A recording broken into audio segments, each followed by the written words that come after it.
So yeah, it's interesting, especially my mom, she's here in Bahrain. She visits us quite often. So a lot of my jokes are around her, like, where she doesn't speak the language English very well, but she believes she does. So what she does is she uses the letter S at the end of, so she's like, I'm going to London, my son, he lives in Croydon, South. So I've got this really popular joke of mine where she gets to Heathrow Airport, and this is the first time my mum sees a white man face to face, and the whole English is everywhere else. And the guy is very polite, and he asks her, Madam, can I get you a glass of water? And she's like, yes, I like my waters with ISIS. So It's such a stupid joke. I love it. I like.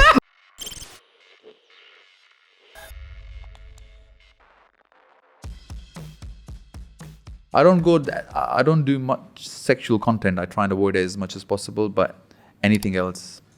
You say that. The guy just went, he taught his dog to like do the Nazi salute, and he was, I think, charged.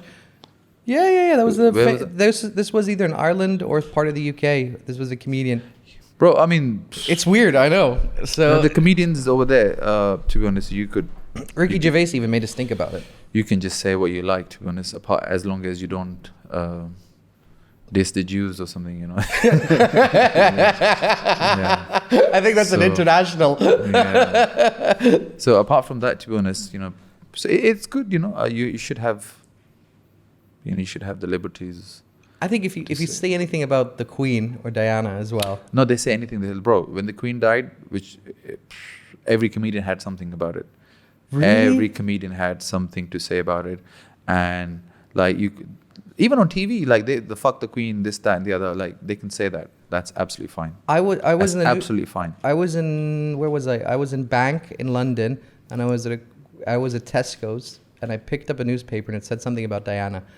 And I looked at the guy to buy some cigarettes, and I said, Diana passed away 20 years ago. Let her be dead. Khalas. Why are you bringing this up now? And the guy behind me just went, Oi, show a bit of respect. I was like, what the fuck is going on? Yeah, but to be honest, on mainstream media, this is the thing about those countries that I mean, especially within Asian or maybe Arab culture, you have this matter of perhaps respect. If somebody's passed away, died, you don't want to sort of go. 20 years ago, yeah. But I'm speaking about the Queen, for example. But in the Western world, nothing is beyond their reach. To be honest, they can talk about anything. So to be honest, when the Queen died, a lot of people certainly, a lot of people were upset, but a lot of people were kind of not very upset and happy. They were just happy we had a bank holiday. Yeah. So because of the whole colonization and the history we have, especially as Indians and Pakistanis, they did a lot back in the day. I like how you So- say Indians and Pakistanis. Bahrain was part of the British True, colony but until you know what? 1971. Yeah, but you guys didn't have it as hard as we did. We've had. What are you talking about? What was it? We were longer under colonization than India. Nahi, was it? Yes. But we were in 1800. We were colonized. But listen, back in maybe 100 years ago, how many were you there? 25 people in Bahrain? I'm joking. Yeah, that's What the was whole it? island. What does you want? No, but because India, I think, suffered a lot. As a country. Although it's a bit weird talking about India when I'm Pakistani, but I'm also Indian. It's when we were one. No, I mean, sure, but you also forced to migrate, right? Yeah, You did a big land trade. So that's it. Yeah, that migration was quite painful. I actually, it's quite an emotional. People just left their homes, and other people just moved into their homes. Over 1 million people died during that migration in 1947. Yeah. So history is one of my favorite subjects. So I love reading about, and these days So's mine. YouTube. So South Asian history, Islamic history, Egyptian history. The pharaohs and researching who was the pharaoh of Moses. Do you know who was the pharaoh? Okay, of Moses? I didn't realize you researched from a religious connotation. Yes, I was more interested exactly. in Alexander the Great being a pharaoh. Was he? Yeah. Yes. The Pharaoh of Egypt. Yeah, wow. So, and you know what?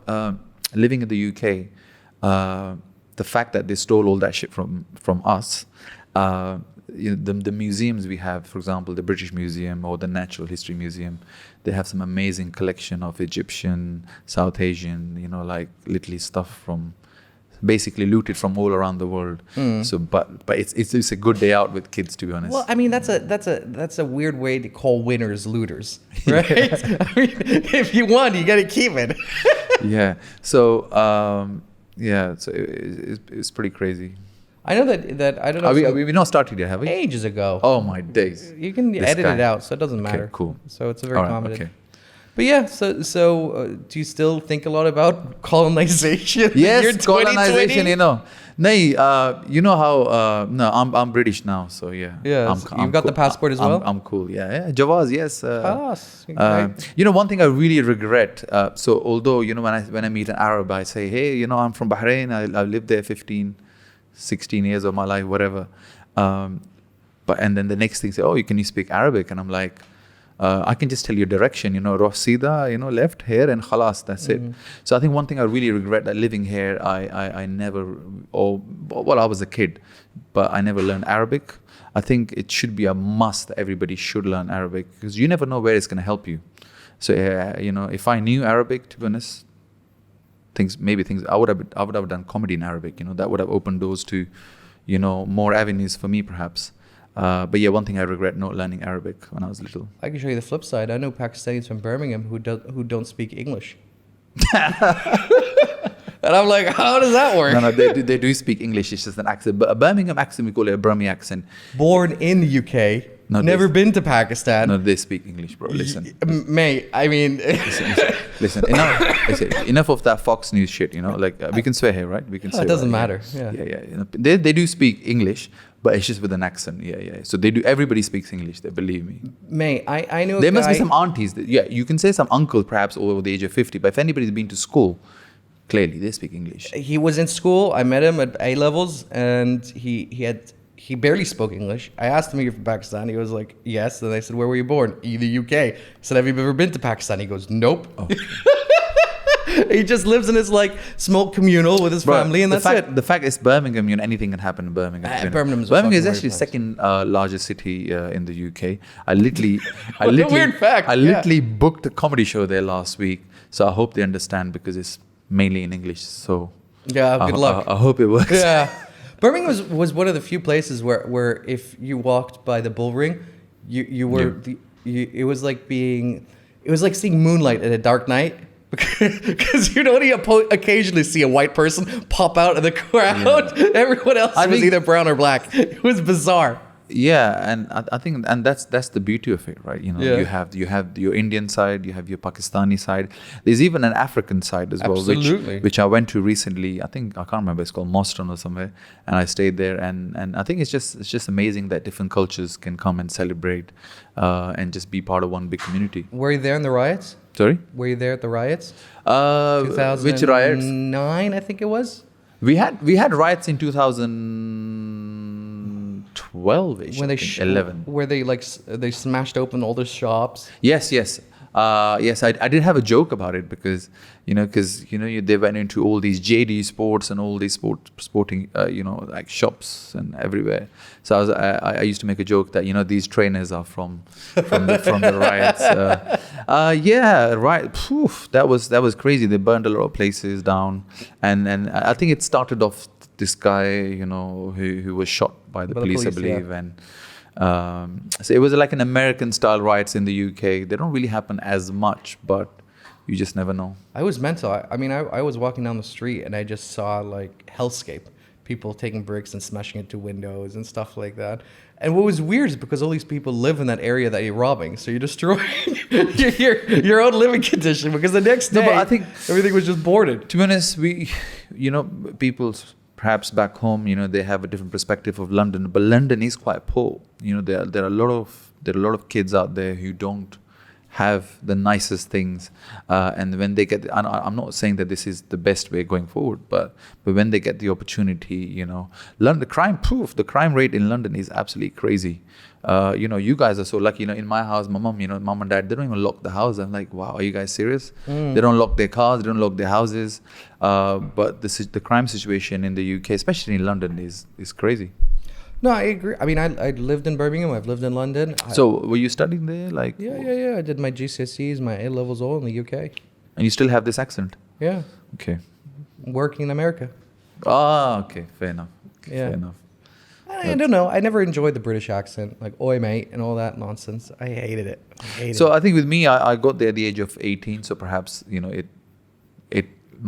when I speak normally, like speak on the phone, people say, it's very mixed. It may sound South African. Some people say, are you from South Africa? Are you from Kenya or something? I think they're trying to be polite. Or are you Welsh? Yeah, maybe it could be. It could be, yeah. I mean, you sound Pakistani as Pakistani does. Yeah. I would never doubt that on the phone. I would never be like, No, but I have a very different foreign voice. Your voice, it sounds much sexier, to be honest. Yeah. It is. Do you go Southern? You go, I don't know. It's just, it's a hi. It's a bit calm. I take my time. But what was I going to say? You were talking about your voice and the sound, and when people pick up the phone, they think you're from South Africa. Yes. And I think with me, but when I did my stand-up and I did my shows on YouTube, I always had sort of a very strong Indian Pakistani accent, which I thought was funny, which probably is funny, but I think certain things, so when I'm doing my stand-up, my accent sort of changes without me knowing. So I do some jokes will be in a really thick, deep accent, and then the others will be just normal. So I'm not playing a character, but there's a character within my character. Michael McIntyre has a fantastic Indian accent, if you've ever heard it. It's amazing.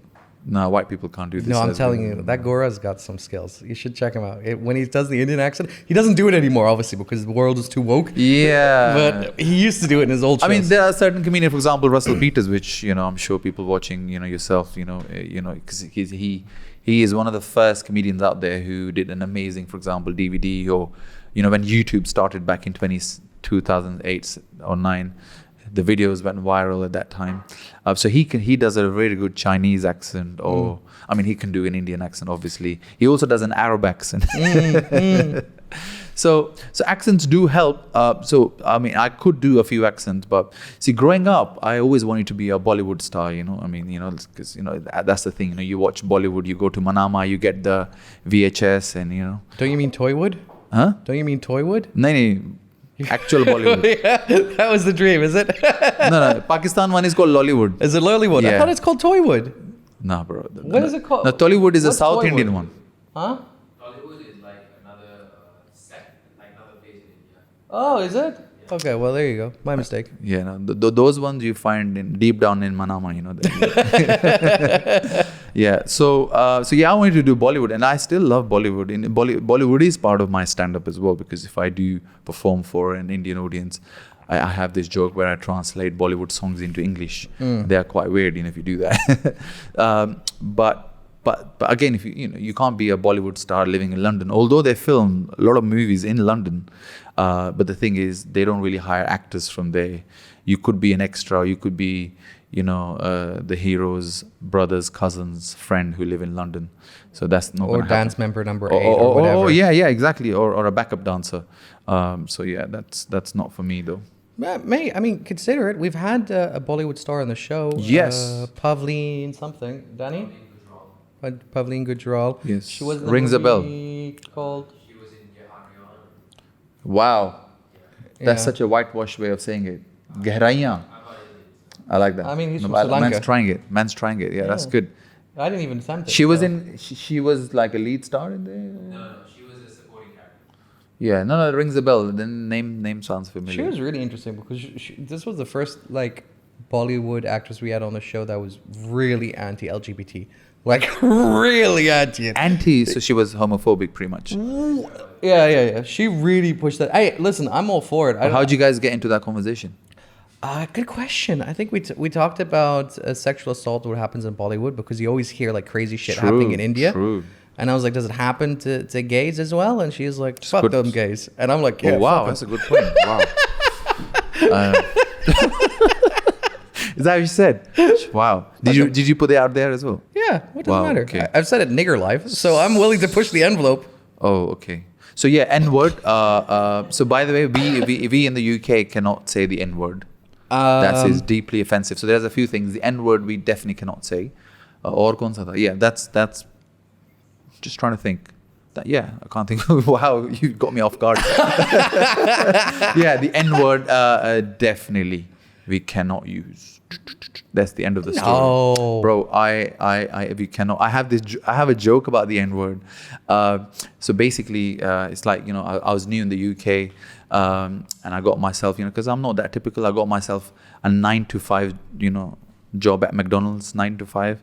So I'm working there, and this Jamaican guy came out to me, and he goes to me, Wagwan. And I said, same to you, Wagwan, your whole fucking family, Wagwan.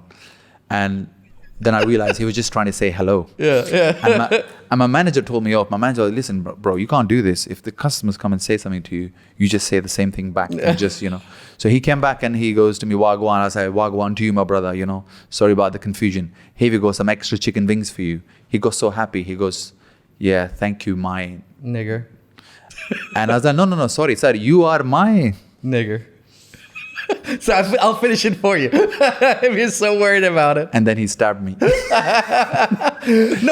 the N word is a no-go. So if you're not remotely black, there's we can say the word black, but you cannot say the N word in the UK. And Blackie is okay? Sorry? Blackie is okay? Black is no black, just black. So basically, just to refer to African or Caribbean people, you can say the word black, because some people say, oh, you can't say kala or black. That's normal.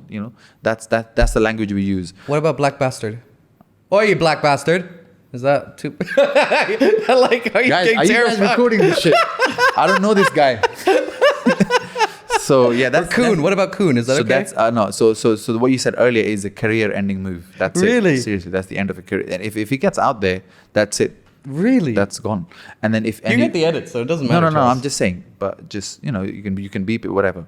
But again, different. So even the word, for example, shit, shit, right? Yeah. It's in Bollywood movies, you watch Bollywood. As a kid, I've been watching. Oh shit, yaar, this happened, and like the way they talk in India or wherever. But the word shit is offensive in the UK. You cannot say this on TV before 9 p.m. Just saying, and you cannot. This is not a word you can say in front of kids. So it's not acceptable to use in front of kids. What? So it comes in the same category as, for example, fuck off. Shit is the same. What about minger? Sorry? Minger. Minger, I mean, yeah, all of them, of course. But I got in trouble for saying minger. Yeah, but shit is like a normal thing. You can say that, but you can't say that in front of kids or family audiences. So, but the N word is a big one. Because this whole the racism thing around it, you know how it's like. But it's in the US, it's very different than the UK, by the way. Because I've worked in the UK and the US. I like how you're looking at me like you're seeing a ghost. I didn't know this was gonna go this way.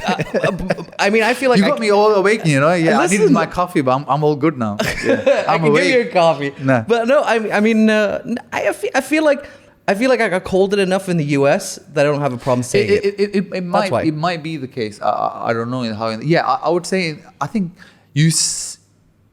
because I don't have a problem. By the way, I've said it in public.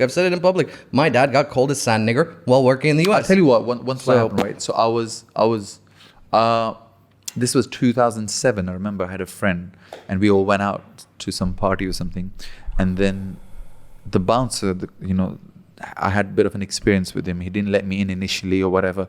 And these bouncers generally are from African Caribbean background, big black guys, at the club. And then I was trying to describe it to this girl, what happened. I said, that N, whatever, was trying to, but I wasn't really, and then I just said it and I just moved on. And then she made me apologize to her African friend who was also with us because she was quite offended because I used that word. So this was the first time I sort of, bitches will be found bitches, out. though. No, true. But true. Bitches are bitches everywhere. Exactly. But I just saw, wow. I mean, I'm not even talking about you. I'm just giving a general reference. But maybe I was trying to act very cool, that end or whatever. But that's that. And then I started doing stand-up comedy. This is about 4 years ago within the black comedy circuit. So you have your black circuit where you have all these African Caribbean comedians, bro. These guys are the thing. These guys are extremely funny, very, very funny. And I even sometimes use them at my Arab vs. Asian comedy show, just disguise them as a fake Arab. They can pass for an Arab at times. And then sing Wagwan. And sing Wagwan, and dirty whining. Yeah, exactly. But the point is that even at their shows, they can even they don't really use the N word as much as you would hear in the UK, in America. US. For example, you say Dave Chappelle, for example, one of my favorite comedians, he would use it pretty much in every other sentence, you know. But in the UK, you will never see a white or even Asian comedian use that word. The UK is very different in a lot of weird ways because words like even cunt has gotten like people upset now. Where when I was growing up, especially out here, the word cunt like walking down the road, I'd hear it. So yelled you could say to somebody like "f your mum," you know, like because for us, you know, our mums, you know, it's very offensive to us if somebody swears at our mum or our sister or whatever. Sure. You can say "f your mum," "f you this," "f you that," "f your family," but if you say the N word, that stands tall. That's so interesting. Which is weird. Which is kind of weird. Like, you know, like some, you know, like this, you know, if somebody's swearing at my mum, that should hold the same value. But no. But if you're racist, bro. That's it. I don't know. I mean, it's so convoluted in what happens in different areas. Like I was working in the South, and people would call me more than once "son of a sand nigger," and that was just part of life. I never. And then there is another word which I can say. So this is another. So we, although Okay. I can't say the N word, we have a word called "packy." Okay. Now, do you know about packy? Yeah, but that's the same level as Chinaman, no? No. Well. I grew up in the UK as well. Okay, my wife is not going to watch this one now. So Paki is a term. It's a derogatory term, you know, used by the native English people, perhaps in the 70s towards Asian people, Pakistanis and Indian. Well, some may say, oh, it's just short for Pakistani, but it's as offensive as the N word. But this is the N. This is the P word, which white people and black people won't use. Interesting. So they wouldn't use. So black people, well, they don't really need to. But white people, if somebody says a packy to somebody, that's like saying the N word, and that's as offensive. You could be jailed for it, pretty much. That's because I don't think anyone would be jailed in the US for calling someone a packy. Yeah, I wouldn't wouldn't say, maybe I'm going a bit more extreme, but You know what I jail mean? for it. But if you said somebody, if you said packy to somebody at your workplace, that's it. That's it. Gone. I find it so fascinating. You've lost it. And this, I mean, the same applies, you know, obviously, the Western media and the culture, you know, everybody, they're pushing the LGBT agenda. If you say anything anti that, you're fucked. So again, and I understand, you know, and you know what, in a way, you know, why would you want to call somebody whatever, you know, it's all about equality. So yeah, it's all about accepting people. That's what they say. I disagree with you on this. I feel it's like government control, you know. True. I mean, yes, but why would you want to call somebody something? Because I know real racists in this world, and instead of saying nigger now, they say Nutella as like as a code word. They say Nigel or Nigel or weird stuff like that. Yeah. Or, then you're like, what? You're defeating the purpose. You're starting to do double speak. You know what I mean? I mean, I think He's a Nutella. You know, that's debatable. Yeah, even us Pakistanis have some other word. You say shida, and You see. so I think this is the kind of world we live in, you know, and then going forward, this is probably the norm. I feel like the most offensive term at the moment, which I never understood, is cunt. Cunt? No. It's normal. Because especially in the US, people get so furious at you. For cunt? For cunt. They just get furious at you.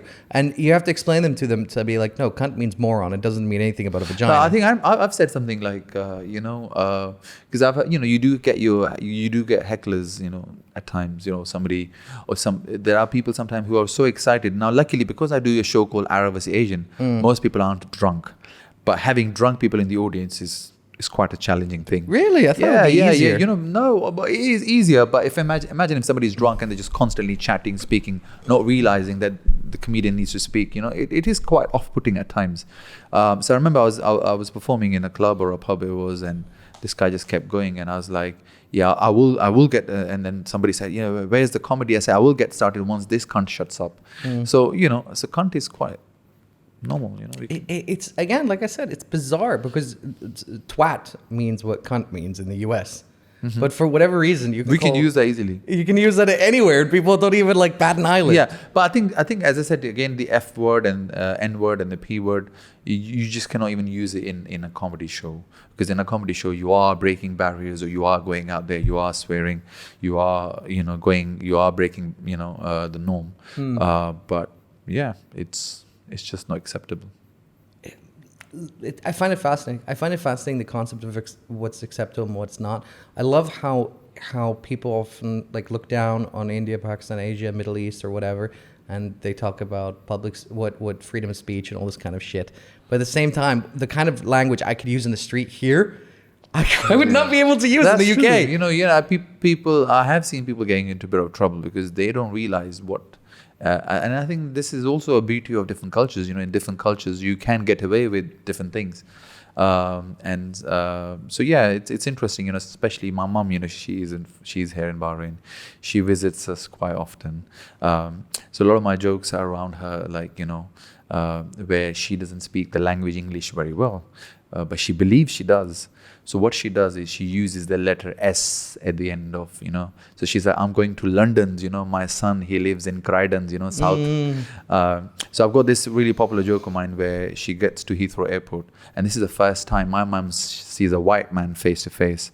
And the whole English is everywhere else. And the guy is very polite and he asks her, Madam, can I get you a glass of water? And she's like, yes, I like my waters with ISIS. So It's such a stupid joke. I love it. I like ISIS with my waters. Yeah. And she got deported half an hour later. I was like, Mom, for fuck's sake, you're wasting my time and money, please. Next time, कुछ ज़्यादा बात नहीं करनी, चुप करके ना, quietly आ जाओ. She came back again and the same guy. And she's like, sorry for the confusion, sirs. My son is outside in Terminal 2s. He's wearing a bomber jacket. Yeah. So I just play along with bomber jackets, and at the end it just turns up that, you know, I have a small house, and it's like, what kind of a property is it? Yeah, he has a small terraced house. Terraced. So, you know, you just play along with. I love it. I can language. see you working on this joke for like 3 days. No. You know what? With me, I actually don't really write too much. I do a lot of improvisation, and because of me, I'm seeing a lot of times I do a lot of crowd work as well. So with the crowd work, as long as you can avoid these couple of things, there is you have the liberty, because most of our shows are advertised for +15, so you have the liberty to literally speak about literally what you like. You know, I play along with a lot of this India Pakistan thing as well. Although I love my Indian brothers and sisters, but if I say anybody is Indian, I just call the security strategy. Yeah. So, you know, you just play on, you play along with the India Pakistan. And I say, you know, and anybody watching, right? And, you know, for you as well, sometimes it must be hard for you to tell who's Indian, who's Pakistani. Like your friend Dan here thought I was Indian, you know, because he needs to meet more Pakistanis, by the way. He's from Sri Lanka, so yeah, I guessed it. You know, he doesn't have a country at the moment. Sorry? So it's okay. He doesn't have a country anymore. So it's okay. He has his own struggles at the moment, so he has trouble finding which nation he's is got his what. own problems, yeah. Yeah. So now Sri Lanka is a beautiful country. Lot of English people go to Sri Lanka. Yeah, is the It used to be. adjective? Yeah. Well, has elephants left or they're still there? Danny, is the elephant still there? Yeah. So Your mom visited, so I guess they live Hey. yeah, that's it. That's the kind of humor we love, you know. Yeah. Where was I? Sorry. You were talking about elephants in Sri Lanka. Have they left? Yeah.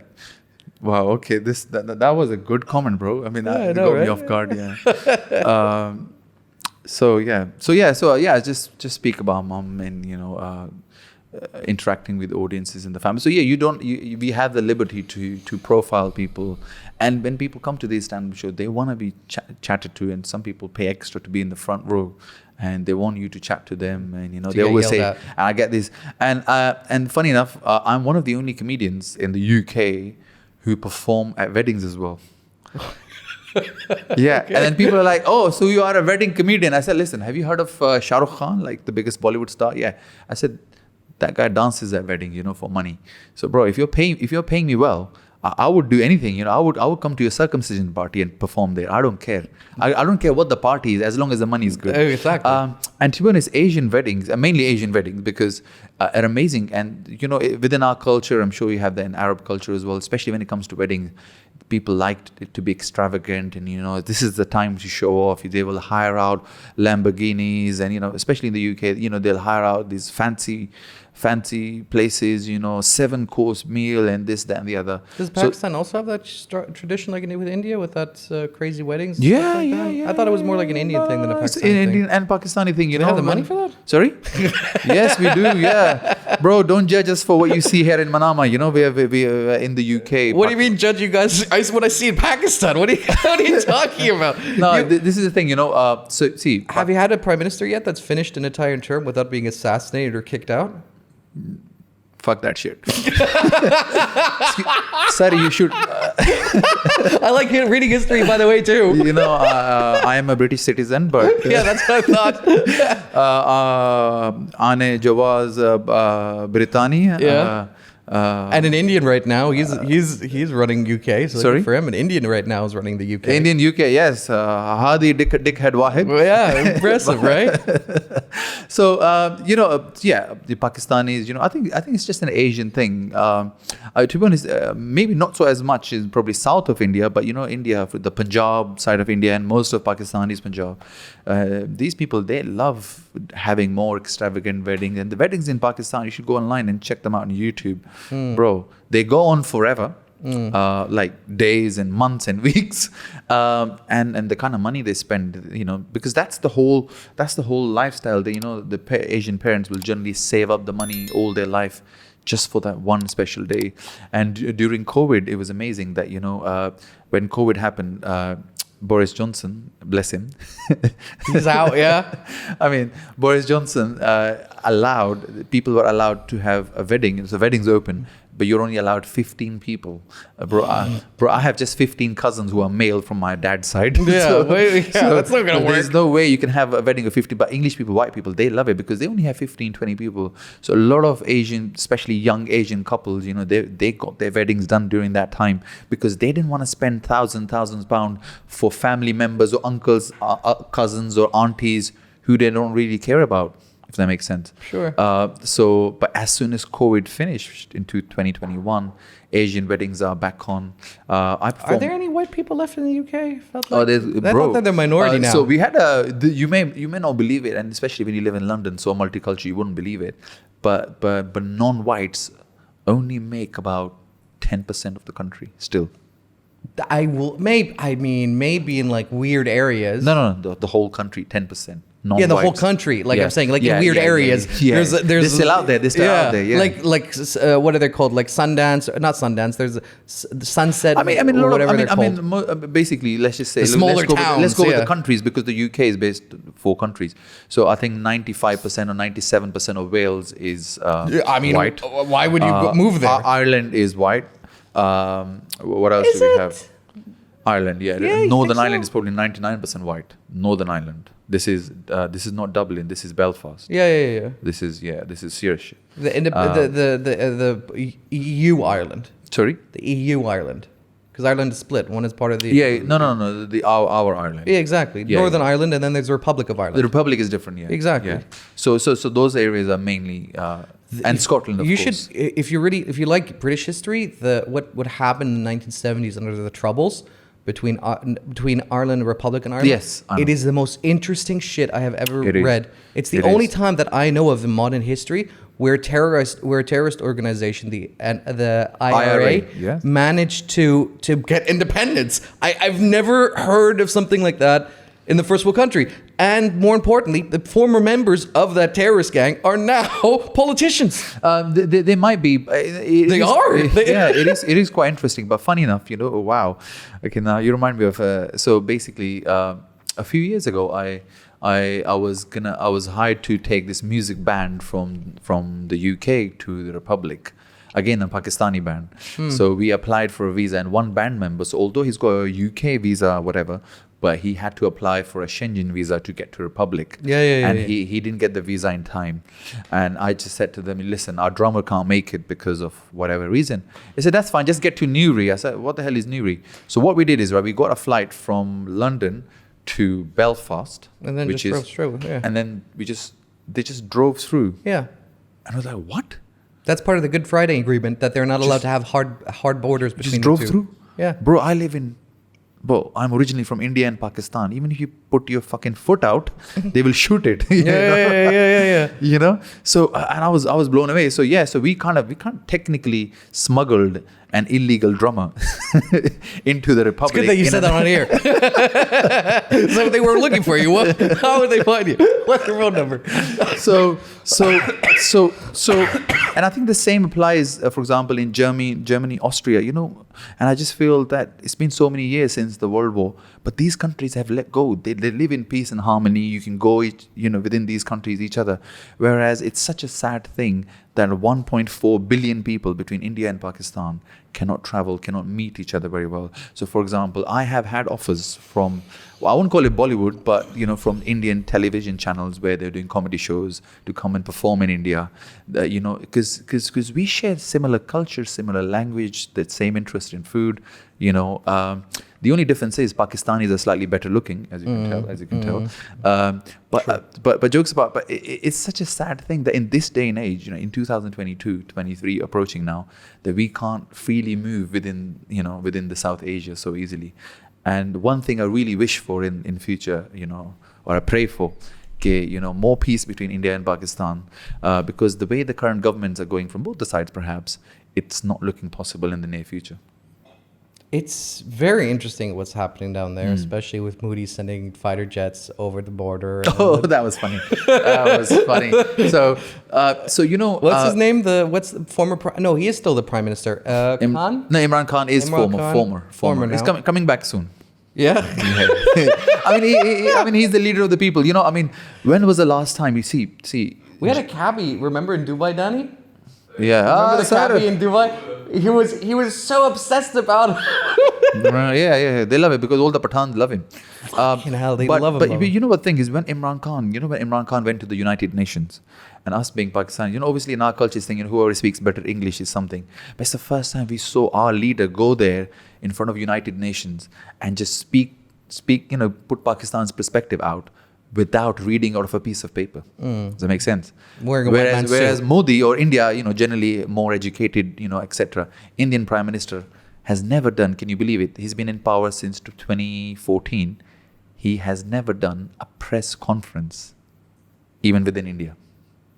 And never done one. Can you believe it? That's such a weird fact.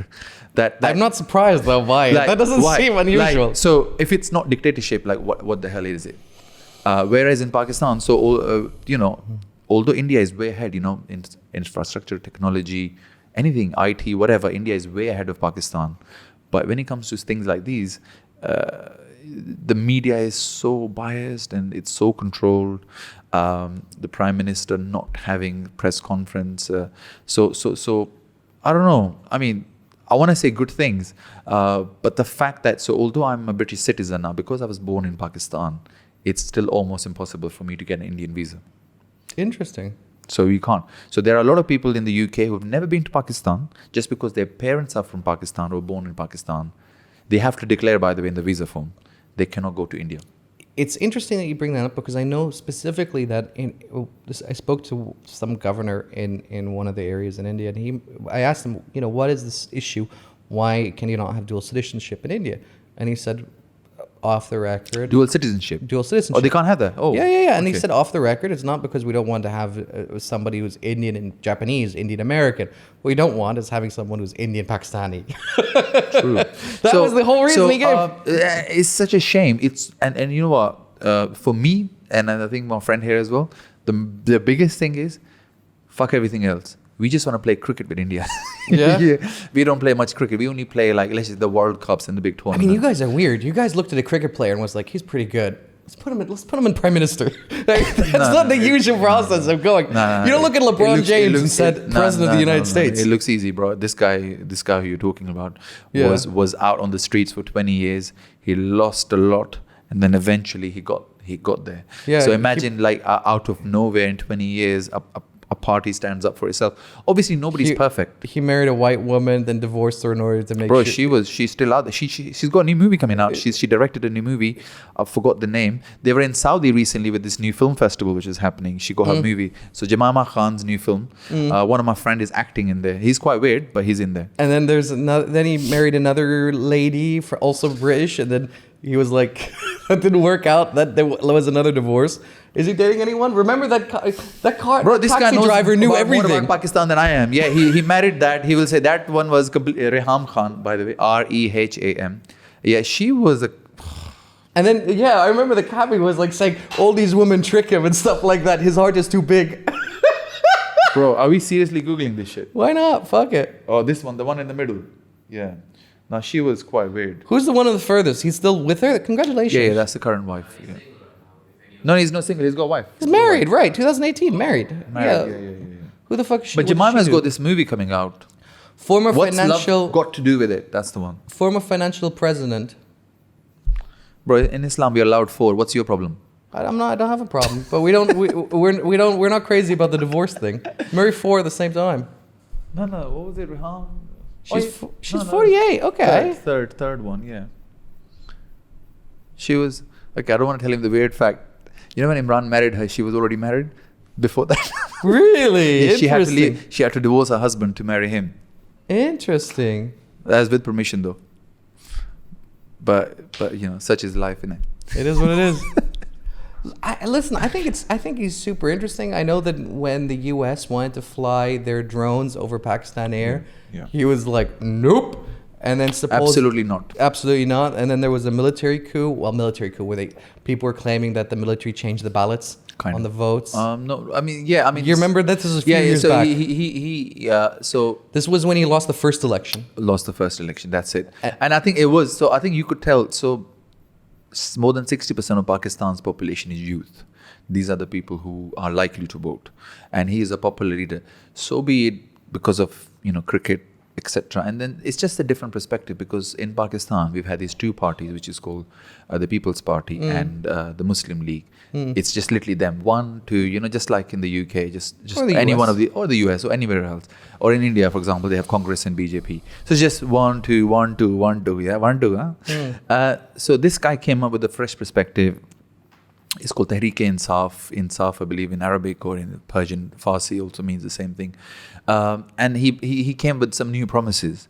Luckily, he did come into power in 2019. Obviously, it's a big country. The corruption is there deep down. Things don't change magically. But certainly, it was an improvement as compared to the others. And then still, and then COVID happened. I mean, it's not an excuse, but it's tough, like to run a country with when there is not everything is shut and whatnot. I hate this COVID thing because it's already 2 years done and I still hear excuses. Like even on like normal services where you have to call Bro, up I the could have company. been Michael McIntyre, but COVID happened. Exactly, I swear. Actually, I was gonna be on this show called Britain's Got Talent. I swear, you were not. To God, I swear to God. Let me show you Pakistan my had email. talent was full. What was Huh? going on? Okay, so let's say a little funny story. So now I can say it because I had to sign this NDA thing. So they approach. So basically, all of these talent shows, you don't like queue up, especially if you're a good artist. Hello, they approach you normally. So somebody approached me from the production. Headhunted, yeah. They headhunt you. Then you because it was during COVID times. It was all on Zoom, etc. I had to send my performance. I had to do a 5-minute performance and send it. Then I had to tell them I have a little sob story. You have a little story that, hi, my name is, I have my wife and I have my kids and times are tough and times are hard and comedy is my life. So luckily I had a little sob story and the background story as well. And then on top of that, then I had 2 meetings with 2 production line managers. I had to present them what I am.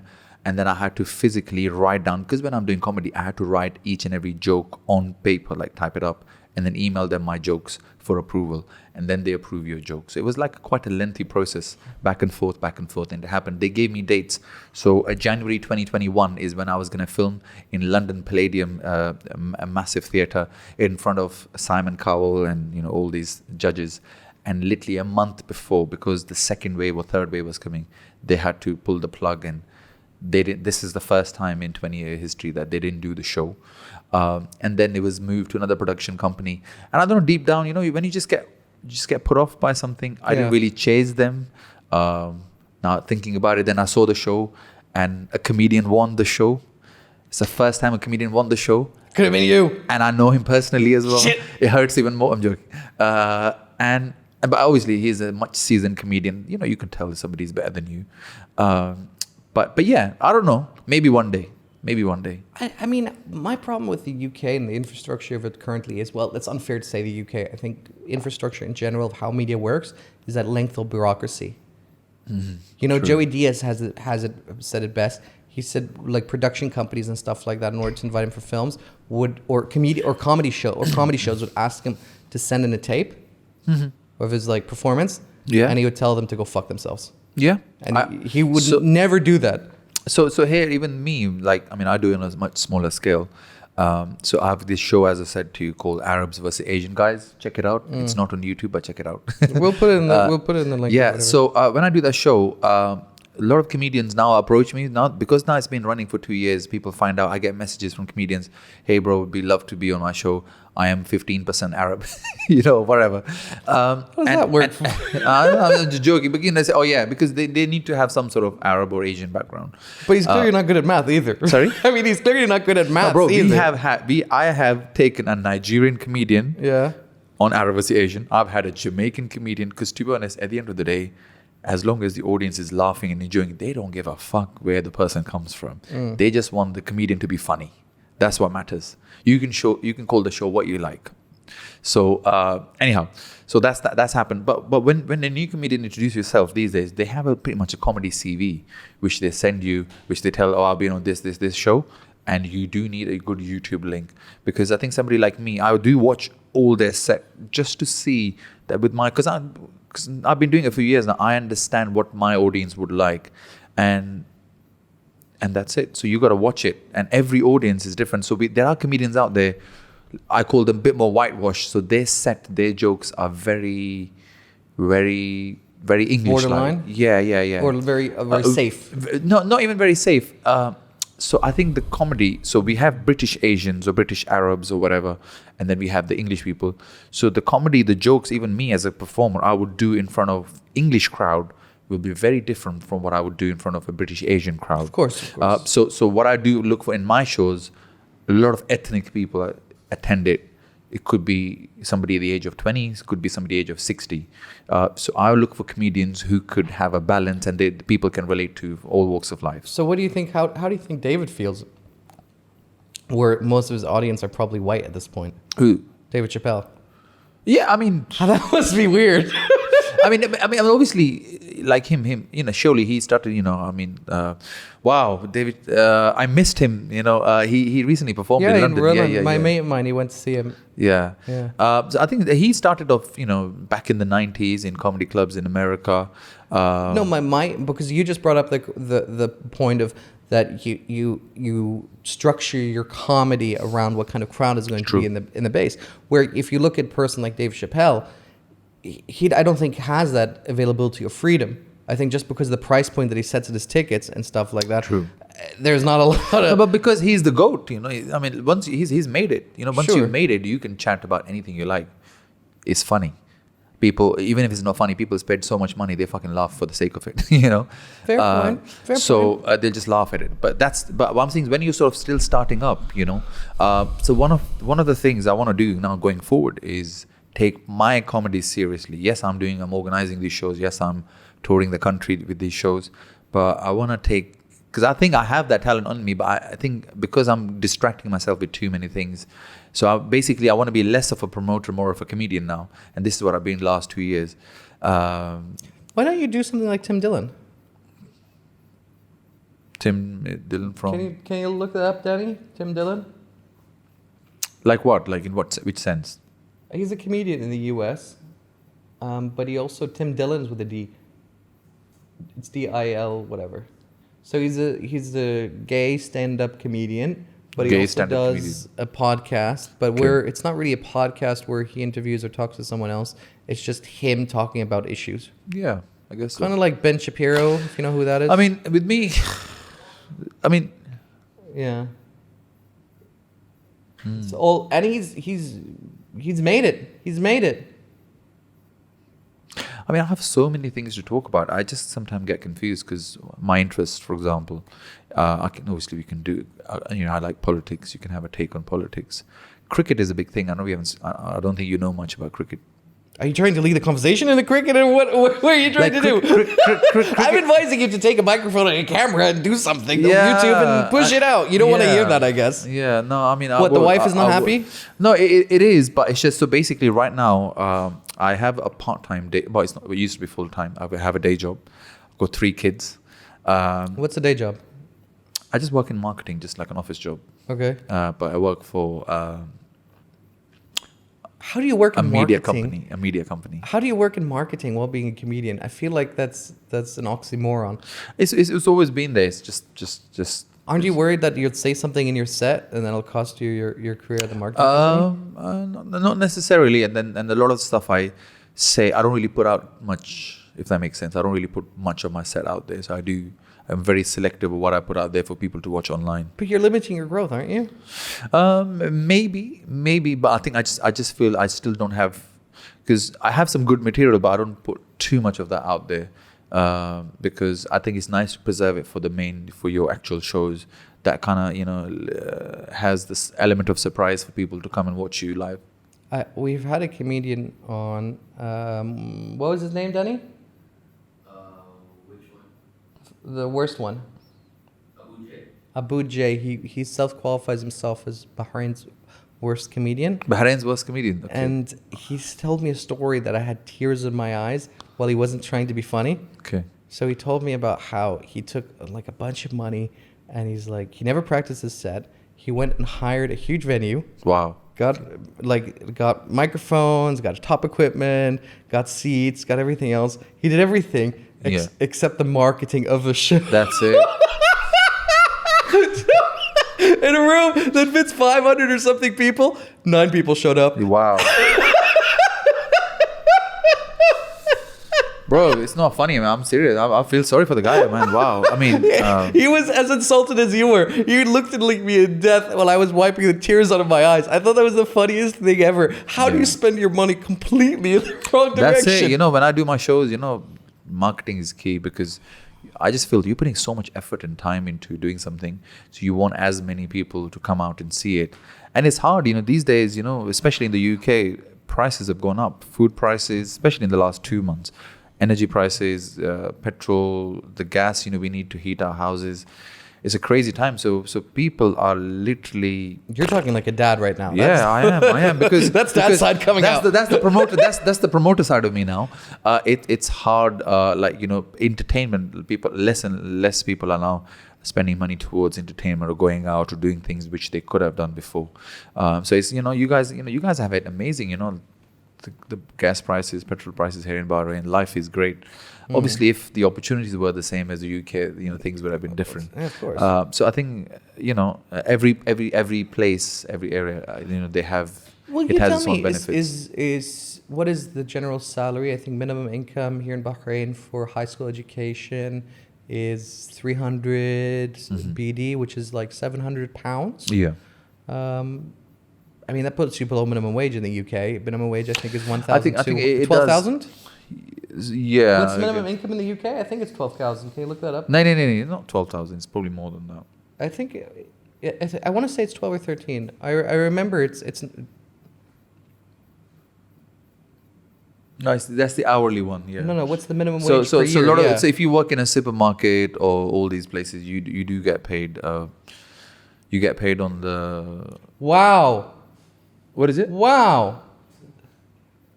2,000. So minimum income is 24K. Bhajan, tax भी पहना है. That's crazy. But you got but most of that there's a lot of tax. So I guess, yeah. I never realized that that's the basic minimum. But this salary. is the lowest. This is the lowest in immediate Europe. So but basically the best salaries you get, because a lot of my friends live there, are in the Scandinavian countries like Sweden, Denmark, Norway. Amazing. They have also the highest taxes, no? Yeah. Sorry? They may have the highest taxes, but the standard of living is amazing. I did one of my last gigs in Oslo. I performed in Oslo back in October. Amazing place. Everybody drives a fucking Tesla. This is interesting. I spoke to my friend who went there, and I asked him about it because he was like, I was like saying, oh, I always hear stories about the girls there are so hot and stuff like that. And he's like, yeah, because it's the capital. It's like if going to New York or London, it's going to be different than going to like Liverpool or Manchester. And then that's when it struck me, and I was like, "Oh, like really?" And he was like, "Yeah, go Outback and see how the people look down there." No, I think And it blew generally, me you know, away. no, they do look good, you know. But I just feel that the That's standard because of it's living. the capital, man. Like, go outside. No, Hell I'm, yeah. I'm just saying in terms of the standard of living, the way people are, the way they get paid, and the opportunities they have. It's the lifestyle is definitely a bit better. But again, they miss what we have in the UK, because in the UK, especially, you know, if you're Muslim, you know, the kind of options we have, the halal options for food. Do you care about? That's so much, man. Yeah, the Come amount on. we have halal Michelin star halal restaurant. I'm just saying that the options we have are endless and absolutely amazing, and especially in London. So I do feel it's the best city in Europe to live in. You know, Also, being a Muslim or being whatever background which you come It's from. so easy to eat halal, especially if you're worried, then you just don't eat the meat. Yeah, I mean, it's true, like pasta. true. Come on, You don't Like, have to. wait, Yeah, exactly. Like pizza. I mean, yeah. I mean, you know, I travel a lot. You know, I mean, I go in Europe every year. I go Spain or Portugal or wherever, and then if it's not there, then and we can have fish. You know, why not? I don't. Yeah, I never understood like people were like concerned about halal on the menu. I mean, you've had, I was like, bro. Listen, you have chicken all your life. Just don't have chicken. Have dal, like whatever. Like there's so many options, and I just feel these countries, even here now. So I'm here with my parents every day. There's chicken, lamb, chicken, whatever, sheep, whatever, beef, whatever. We need to, you know, it's not healthy to just have meat all the time. so what do you think is the UK diet? I feel like pasta and pizza is like. What was like, pasta and pizza, I feel like, is UK's #1 choice of diet. Pizza, Pasta, pizza. The UK's #1 diet is curry, Curry, yeah. salan. Yeah. Good old salan. We call it. Say salan. Salan, huh? Salan. Oh, So I don't know. you know, English people, they love Asian or Indian food, and there's this curry called chicken tikka masala. Yeah, no. They love English curry.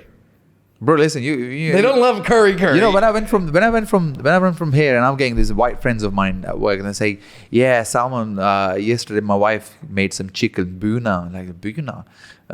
You know, we call it panagosh. You know, so they know all these dishes, like they know the Because name. there's no white people anymore in the UK, man. No, they What are, they are talking white. about? And if you go to certain restaurants, like especially in London, you go to certain restaurants in the evening, you just see white people having food in London?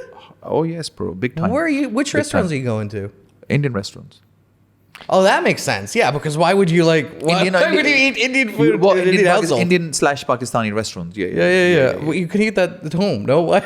No, but I'm just saying that they're going out for a curry. So curry is the #1 takeaway. Yeah, I see that. I see that. And then especially again, you know, I see here, you know, you have these brands like Talabat. You know, we obviously have our Uber or Deliveroo. is big down there. So I think the hottest thing is, you know, what the people eat is obviously pizza. You can call it, but it's curry, Chinese, or pizza. That's it. Chinese is quite popular. Chinese is very, very popular. yeah. I mean, Hakkasan has like 2 locations in London. That's how popular that is. Yeah. I mean, I don't get to dine at these posh places as often, but man's on a budget, you know, with the So you got 3 kids? 3 kids are expensive deal, you know, especially imagine flying them here with me as well, you know, it's quite. How many kids? So you have 3 kids? I've got 3 kids. What age? So I've got a 3-year-old Okay. boy, 4-year-old girl, Okay. and then I've got a 10-year-old. He's 10 tomorrow. So what was the hardest? Has any of it been hard from 0 to 10, or has it been pretty easy? No, nothing is easy, bro. I think it's just when the first one was there, he was there for a good 5 years by himself. It was still okay. You just get one kid, you just manage it, whatever. And then there's 2 of them. I have a 2018 version and a 2019 version. Yeah. They just came back to back, you know. And then boom, we had 3 kids all of a sudden. We had 1 and then boom, got 3 now. And the third one is very clingy, you know, he needs a know. He's just one of those kids, you can't just leave him for 1 second. He's 3.5 now. But this guy, you know, next thing he's just holding a knife or whatever he's doing. Bro, this guy's crazy. Is it calmness in the house with the 3 of them? No, or no, is there a lot of like I mean, fighting and upset? there is obviously, you know, every house had that. We've had that when we were little. But yeah, I always say, you know, I have 3 kids, 2 less than Pakistani standards, but maybe one day. Well, you still got time. We got still time. 2022 version. But I don't really put much out. So on social media, I don't really put much out about my kids. Of course. I mean, in my stand-up as well, I do. But people see, when people who know me, they're like, "Ah, Salman, you're always so busy." And if I tell them I've got 3 kids to look after as well, that's another job in itself, bro. And I like to be involved. I don't typically, like to leave it to my missus. I like to, I babysit. Mondays and Tuesdays are my proper babysitting days. She works those days. I'm with the kids. So just trying to, juggle between having kids, school runs, stand-up comedy career, promoting career, and also a small day job. And So what's making you the most kind of cash? cash Yeah. now, comedy, alhamdulillah. Really? Yeah. Congratulations. Making more money in comedy. And promotion, comedy slash promoting shows, selling tickets. Have all you never that. thought of doing an agency? Because there's so many like companies that head that direction. So my company is an agency. So you are running it. I'm an agency. Okay. So for example, this week, it's Monday already. So this weekend, I just got invited. Some of the events, they can be very last minute. So 23rd of December, they want to do a Christmas comedy night in a lounge in London. And I just said, listen, bro, you can't contact me a week in advance. I can't do it. Sorry. I said, oh, hang on. They were looking for 5 comedians. I said, well, okay. So I just quickly called my comedian buddies. They're all sorted. And they're all performing. But I'm also making money. But without getting too deep into numbers, what kind of cash can you expect from a club? Is it more than doing a public thing? Like as a comedian, like if somebody's listening, if you're a professional comedian, professional mean like you've been out there for a while. Are you doing more than 12K a year? Hopefully, half what I thought was some minimum gigs, wage. yeah, some gigs are small gigs, like 50, 60 people. A comedy club, they may pay you like, I don't do them. I'm just saying they may pay you £50, maybe £100. That's just a normal fee. 100 is just like an average normal fee in a comedy And club. usually drinks on house, I assume. 100, yeah. But somebody like me, if I perform at a wedding, for example, can charge anything between 600 to 1,000 just Okay. for 20 minutes. Mashallah. So, so that's an example. And then you have your award events, charity events. Now we have charities. Recently performed with one. They do charity comedy tours. So what they do like 10 shows across the country. The main idea is to fundraise, but they get like 6 or 7 comedians. They take them on a little tour bus and do shows across.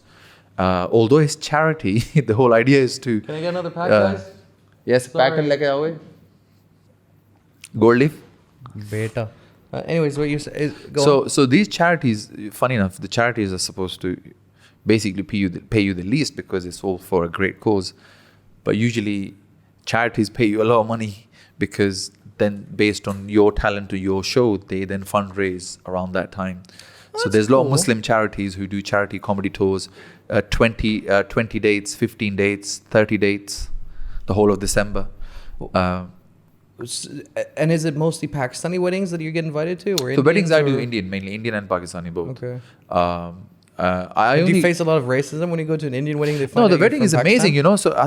So I think what I really like about weddings is, firstly, everybody is there for having a great time. People are in good spirits. Yeah. The only downside of performing at a wedding is that they don't come to weddings with that comedy mindset. So if you're going to a comedy show, you know that you want to laugh. So deep down you're thinking, hey, I'm about to laugh. But when you go to a wedding, you're not thinking of a comedian will come out of nowhere. So they don't know you. You weren't advertised. You just turn up, you hold the mic, and they're like, who's this guy? Be funny. And be funny. And it works most of the time. So it works 90% of the time. I have had gigs, like even now, this year I've had gigs where it just went flat. Whether it's a comedy club or wherever, it just didn't work. And it happens to a lot of people. So nobody's ever made it. So even big established comedians have off days where, it's just not, it's just basically we bomb. That's what we call it. It just doesn't work. But with weddings, I have this little, I bring a bit of Bollywood in there, a bit of music, a bit of dancing, and I try to ask the bride and groom about family members and this and that.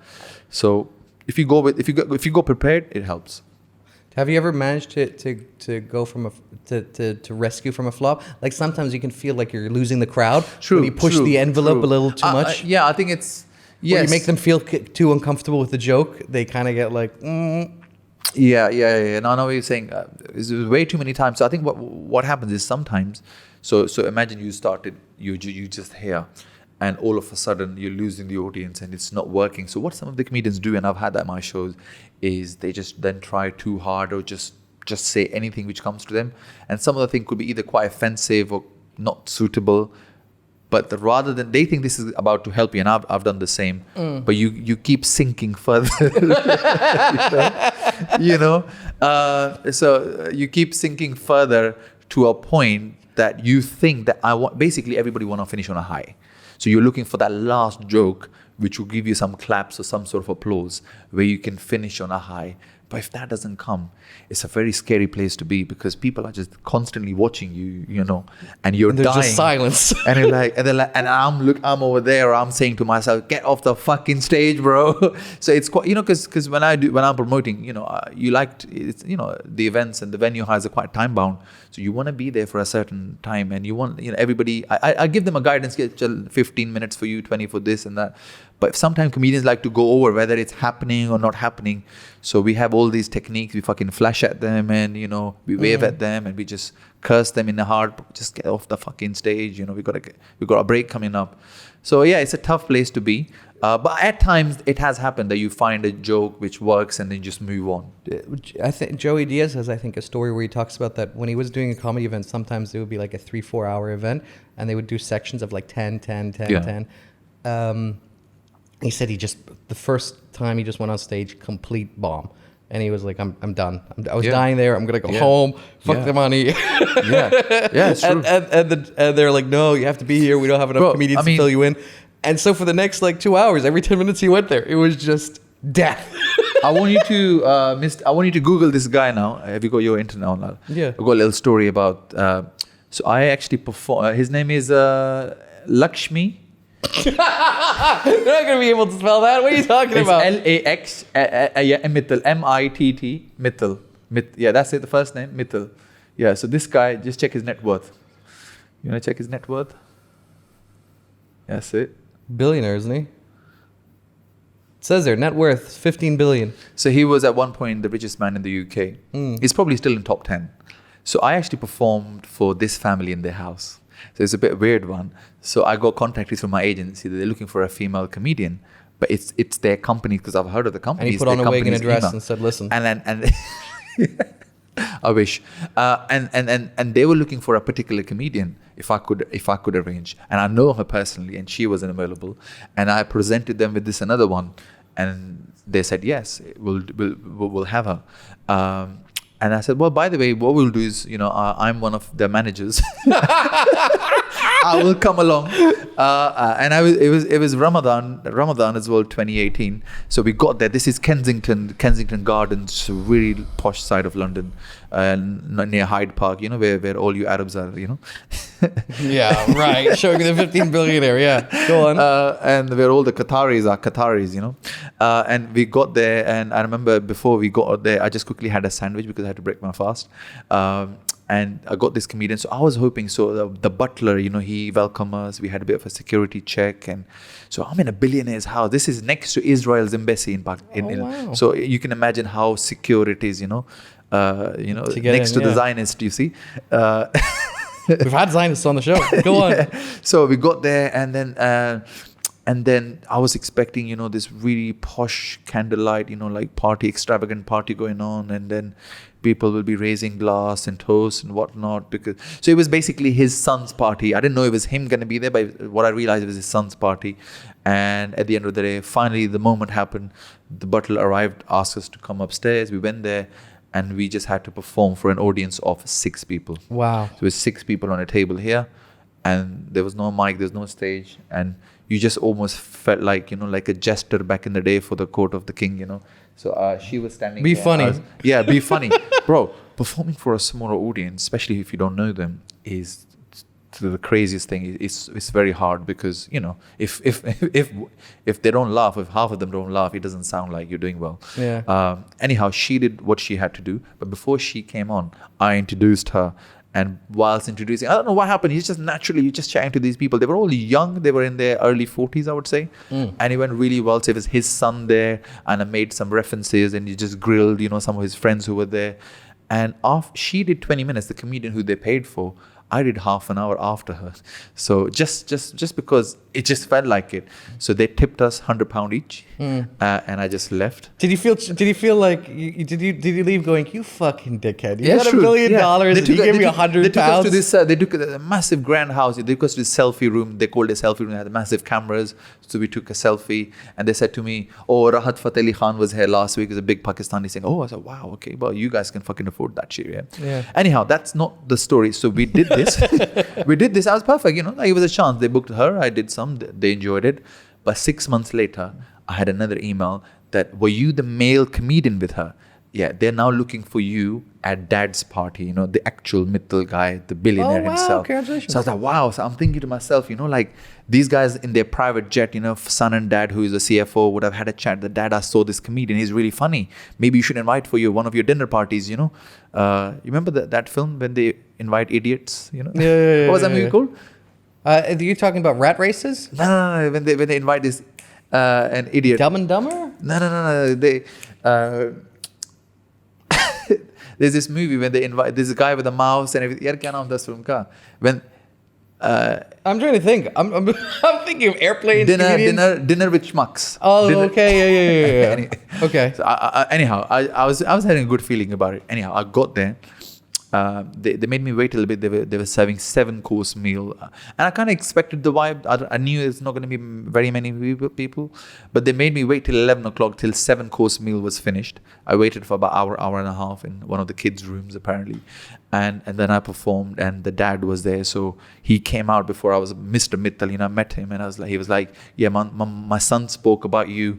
You better be good. We're really looking forward to it." I was like, "Fuck me." Wow, if somebody like that said to you, "You better be good," Yeah. And I bombed. Of course. So these were the dynamic of the room where everybody was over 65. Yeah. They had 7-course meal. They're on the same very table, and I'm just next to the table performing. So come on, give me some, It's You didn't leave, did they it didn't work, and my within 10 minutes my priority was to keep them awake because they had 7-course meal in their 70. They're all about to doze off, and I'm just trying to crack jokes there, and it just didn't work. And then and I will always remember this. By the end of my set, I started playing Bollywood charades with them, where I would call one of them to me and tell them the name of a Bollywood movie, and they would guess the name of the film. And it was just It wasn't became comedy. an MC suddenly. Yeah, like it's just like a pub quiz. Yeah, because I was dying. I had to do something. Yeah. And I remember he just got off and he's like, he just gave me that little look, like, what the fuck did we pay for? Yeah. And then I said, can I have a selfie? I took a selfie and I put it on Facebook, and everybody fucking was like, so I made it. I was amazing. I'm chilling with the billionaires, but deep down I knew that that I didn't do a good job, and it kind of kills you inside that But that's because you weren't in charge of the event as well, but right? but when you leave, like initially, especially for the first day or two, it kind of hits you. So when you kill it, like in our language, when you kill it and then you smash it, it's a great feeling. But when you don't do it and it goes the other way around, it kind of leaves a void within you, and that's how I felt like. But another year later, I got an invitation from the same company. They said, well, now the father and the son, so the father who hated me, son who loved me, are getting together in their farmhouse deep down in Surrey somewhere. And would you like to come along again? So obviously it was the son. The son probably said, did you get tipped, by the way, from the dad, or you didn't get a he single asked tip? me to fuck off. Why does he have to? I mean, I don't hate when people are cheap. But yeah, go on. So you were By at the the way, Sundance? by the way, both the times I got money, the same money I would get probably at Mr. Patel's wedding in South London. So the money wasn't anywhere a billionaire, although I was performing. Bro, you need to understand, I was performing for an Indian billionaire who is self-made. That's what I'm saying. These bastards don't like to spend money. I mean, I've seen them hanging out in hotels and they just give like cash out to whoever's like fucking standing on the door. No, but those are the Bitcoin billionaires. Please don't confuse them. Yeah, yeah, they're different. No, those are new ones. You feel that way? That's the new ones. They're No, more but like that? but I just feel that a lot of I think it's a myth that a lot of rich people or rich. I would say people who started from scratch, Yeah. they watch the money where they spend, you know, especially older lot, you know, yeah. Because when I was in a few Indian weddings in India, especially like some like really rich guys, Yes. when they'd get like drunk or whatever else, Yes. in and out of the wedding, every person, every staff that was there, 100 rupees, True, 100 but I think rupees, that was a 100 rupees, wedding. This 100 was rupees, me 100 in rupees. their house. You're right. You You know what I mean? Bro, my dad does it. He gives 1 dinar out as well, like that. You know, everywhere. They will be my son. Tola la rahe hote denge, you know. We have a drummers coming up. You know, he'll probably giving 1 dinar, you know, to all them as well, which is big money. Now, even your 1 dinar is big money in London. You See, know? there we we go. got £2.50. £2.50 now, yeah. I can get a bus. You can get a bus stop. Just to finish up the story. Sure. So this is me in the farmhouse. So we got there again. So this time I said, I'll take a comedian friend with me. So I said, you know, you do half an hour, I'll do half an hour. And the budget they gave me, I sort of adjusted him in there. But deep down, I just wanted to be on the safer side. You don't want to be alone. It's like that movie Get Out, you know, you go to the farmhouse and you're stuck there. We got there, you know, we're driving past all this estate, there are horses, there's tennis courts, there's golf courses. You know, you could see it. Got there. As soon as I got there, Mr. Mittal, the actual billionaire, he's walking around without shoes, literally outside near the cars. And he looked at me in the eye. I swear to God, I would remember this all my life. He goes to me, like, are you the same guy who came to our house a few months ago? I said, yeah, that day we didn't really enjoy it. We hope it will be better this time. I said, fuck me. And You think he's doing that to piss on your leg? I don't know. Because that. But you know, but it's this thing about Asian uncles, you know. Oh, they're just not easy people to impress. Like, think about it. This guy's a billionaire. Like, you know, like how he got there. These aren't people you can easily impress or whatever. Maybe his kid is different, you know, who I performed for in the first place. So the pressure was on, but the good thing is I had this really good comedian friend of mine with me, and he was like, Salman, you know, you've done this, you're better than this, you can do it, you're this, you're that. So he kind of gave me that confidence which I needed. Again, the same thing. They had the food. We went in their living room. Now this was like a typical family, you know, like how people were watching World Cup last night. So 2 or 3 of them were sitting on the floor, a couple of people on the sofa, as if they're about to watch a movie together, but it was just us doing comedy. We didn't even need microphones because they had some friends from India. It was literally about 12 people altogether. And they were like, okay, you can start. So we started, and Alhamdulillah, it went really well this time because I had a different crowd. I had different age groups. And Atif, my friend, who is an amazing comedian, commentator as well, he did well as well. We both smashed it. And then I actually got Mr. Mittal to record a video message for me saying that Salman performed for us today and he was really, really good today. And I was like, got you, bastard. So I think the moral of the story is that, you know, Did you get tipped this time though? That's a bigger question. No tip. I think it was just like, no, I don't think I got tipped, but I think they were within their thing as, yeah, it's all done. They showed me the property a bit and then we just left. I mean, how does that help Got the you? tip the first time round, yeah. Fucking. When I perform for free though, go £100. So yeah, that's my billionaire story. Yeah. I like the way they operate in life is so different than everyone else in normal life. Yeah. I had a dinner once with a billionaire. We were just, this was for a consultancy or something like that. We're sitting there, an Italian place here in Bahrain. He came from, I think he came from the Saudi side to come here for a meeting or whatever. Yeah. Had dinner, and then he was saying he's staying at the Ritz, blah, blah, blah, blah, blah. And he was really impressed by the food. I'll remember the name, I'll send it to you. It's somewhere in Manama, Jafar. Not Jafar, Adliya. It's somewhere in Adliya. Okay. And so he was really impressed by the food and blah, blah, blah. We're like saying, oh, okay, you know what? If you have some time, we can meet tomorrow and just go over things, blah, blah, blah, blah. And he goes, yeah, that might work out. I'm kind of, I probably want Italian tomorrow.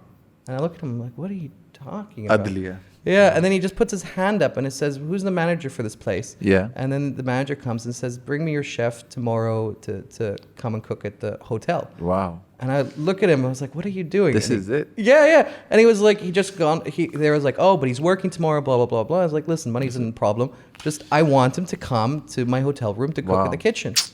And that's what happened. That's it, man. Yeah, he took the head chef and a couple of staff from that restaurant. One day, it'll be you and me, you know. Maybe. I don't know if I would ever do that though. I think that's a little. No, I'm saying much. you'll be cooking. Yeah. No, And you do the comedy. You know, Adlia, you remind me. My friend here would probably vouch for me. Just before leaving Bahrain back in 2004, between 2002 and 2004, I had a business in the UK at the age of 16. How very Pakistani of you. Yeah, go on. I saw the eyes twitch. I was. How should I? Car dealer. I was the king of illegal DVDs. Oh yeah.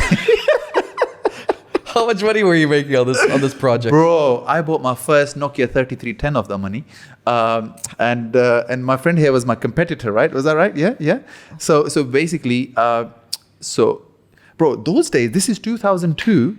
2002, this guy was downloading movies off torrent. Like how would you even have internet that fast? You're downloading movies in 2002.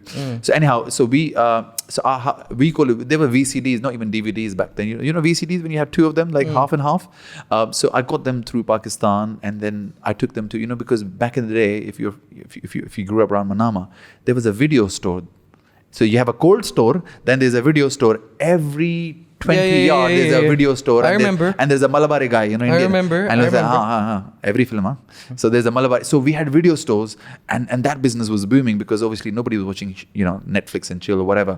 So I got myself a DVD rewrite, a CD writer or whatever. So I used to get all these uncles and aunties. Every week there used to be somebody coming from Pakistan. So I got this Bollywood VCDs and some English ones as well. And I used to then rewrite them and try and then sell it to these shops. And then they used to further rewrite and sell it to rent it to their customers. So at one point, I became the king of Manama just for that. Mashallah. So that was my and I'm buying. You know what? So I used to leave the house, and I had siblings, who were like 10, 12. So I used to offer them 1 dinar or 500 fils and offer them shawarma. So all they had to do is one CD comes out, put the next one in. One CD comes out, put the next one in. Like a real factory. I like it. And I had these Malabari video station guys, and I had the little hisab. So we had this thing that they'll buy now, pay later sort of thing. So after every month, I used to go to them, and somebody owes me 40 dinars, somebody owes me 20 dinars, so I was making money here at the age of 16. I mean, I remember those days, and I remember those DVDs weren't cheap either. They were selling them for like anywhere between 5 to 10 BD. No, bro. You grew up in probably a richer side. We were selling for 1 dinar. Exactly. You went to like any of the supermarkets. Again, I didn't know the terminology. I learned this in the UK. My business was B2B. Yeah, it was. I was B2B. Yes, bro. it was. I wasn't selling you on the streets. I was B2B. So it was a proper halal channel for not so halal stuff. Yeah.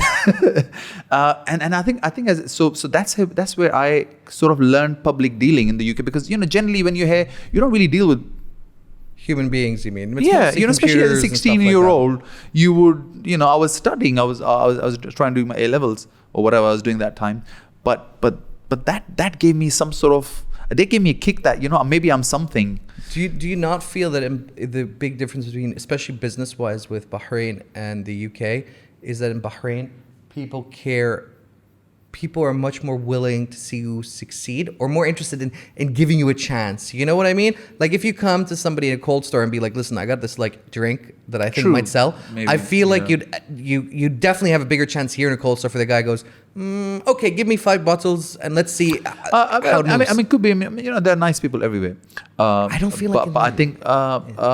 There are nice people everywhere. I think again, I'm speaking about 20 years ago. 20 years ago, probably everybody was nice. We are all miserable fucks.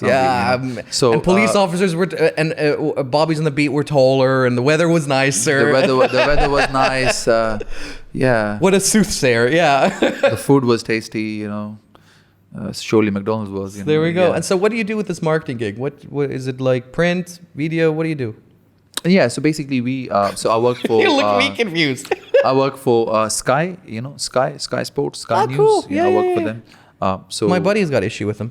Yeah. Tell him to change his provider. So I just work for them. I work for marketing. So what we do is we design a lot of stuff you see on their website. So we sort of approved them, So there's marketing. So Sky does broadband. They do, just like you may have Batelco here. They do broadband. They do TV. They do I have sports. an apartment in London. I know what Sky is, and I live there. Well, just checking. Your accent is putting me off. You're like not putting me off, like not giving me British vibes. But now I get it. Well, my household has Virgin. We don't use Sky. Yeah, probably. Yeah, it's too expensive. Is it? That's why. Too many channels. I don't need them. Yeah. So yeah, it's something. It's something I can just leave there. I don't have to bring the work home. It's been very flexible. They're very nice to me. It's a really nice place to work. Although I only go to the office once a week, that's an amazing thing. So it's about an hour and a half from my house. So imagine commuting there every day in, day out. That's 3 hours of your life gone. So I only go there. So I only work 3 days a week. So once in the office. So alhamdulillah, it's really good, and it's just nice to get away from the wife and kid at least once a week. So alhamdulillah, life is good. Cannot complain. I'm surprised you haven't lied to your wife and been like, yeah, I have to be there 5 days a week, 6 days a week. They need me bad, honey. Just get out of that situation. It's all right. I think it's all right. So I think it's just what I believe in, is finding the right balance. And for me, in my lifestyle, since my wife is going to watch it, she probably will. Things change for me, So I got married in 2010. I've been married 12 years. Hashtag 12 years a slave. Yeah. Oh, Jesus. Yeah, that's it. So when is the second one coming? Sorry? When is the second wife happening? Before first one goes. No. So I think what happens when I got married to her, so she is a psychotherapist, she read psychology, did masters. She is somebody who went to private schools. I'm just a boy from Manama, so we are very different. I'm sure her family was very impressed. She obviously regrets it 12 years later now, course. Big time. But she sort of changed me and my perspective, and me getting into stand-up. She took me to these events. She watched all these British shows, which I'm a Bollywood guy, I watch Indian, Pakistani stuff.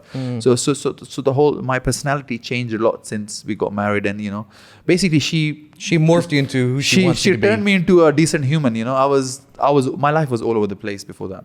Selling DVDs on the streets, man. Selling DVDs, yes. B2B. Although I had to, the hardest part was, so when I got my UK visa, and it was all confirmed, and this guy was there too.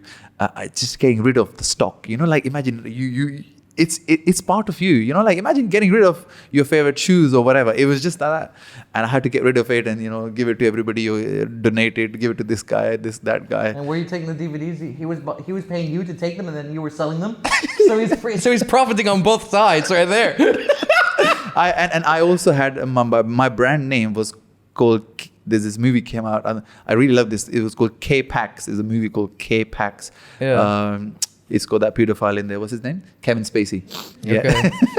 Is he a pedophile? Is he a pedophile? What is he? He's a pedophile, isn't he? No, he's something. No, he slept with a 16-year-old. The same thing then. No, it's not the same thing, bro. dude. For you, pedophile is not the same thing. Anything is not the same thing. Yeah, bro. dude. This guy is a walking trouble, So that's the point, right? You gotta be out there. So it was called. My brand was called K-Pax VCDs. That's me. I'll check the house. Maybe I have a K-Pax somewhere.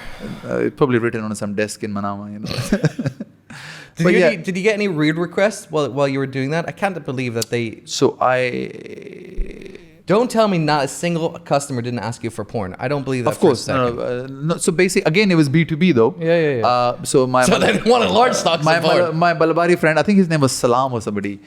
He does, तुम्हारे पास वो वाला film है, वो वाला. And I was, but I didn't really deal with it because I was, I was living with my family. I was just a kid, so I wanted to keep that stuff sort of halal. Hey, I started my first job when I was 14, and it was computer repair.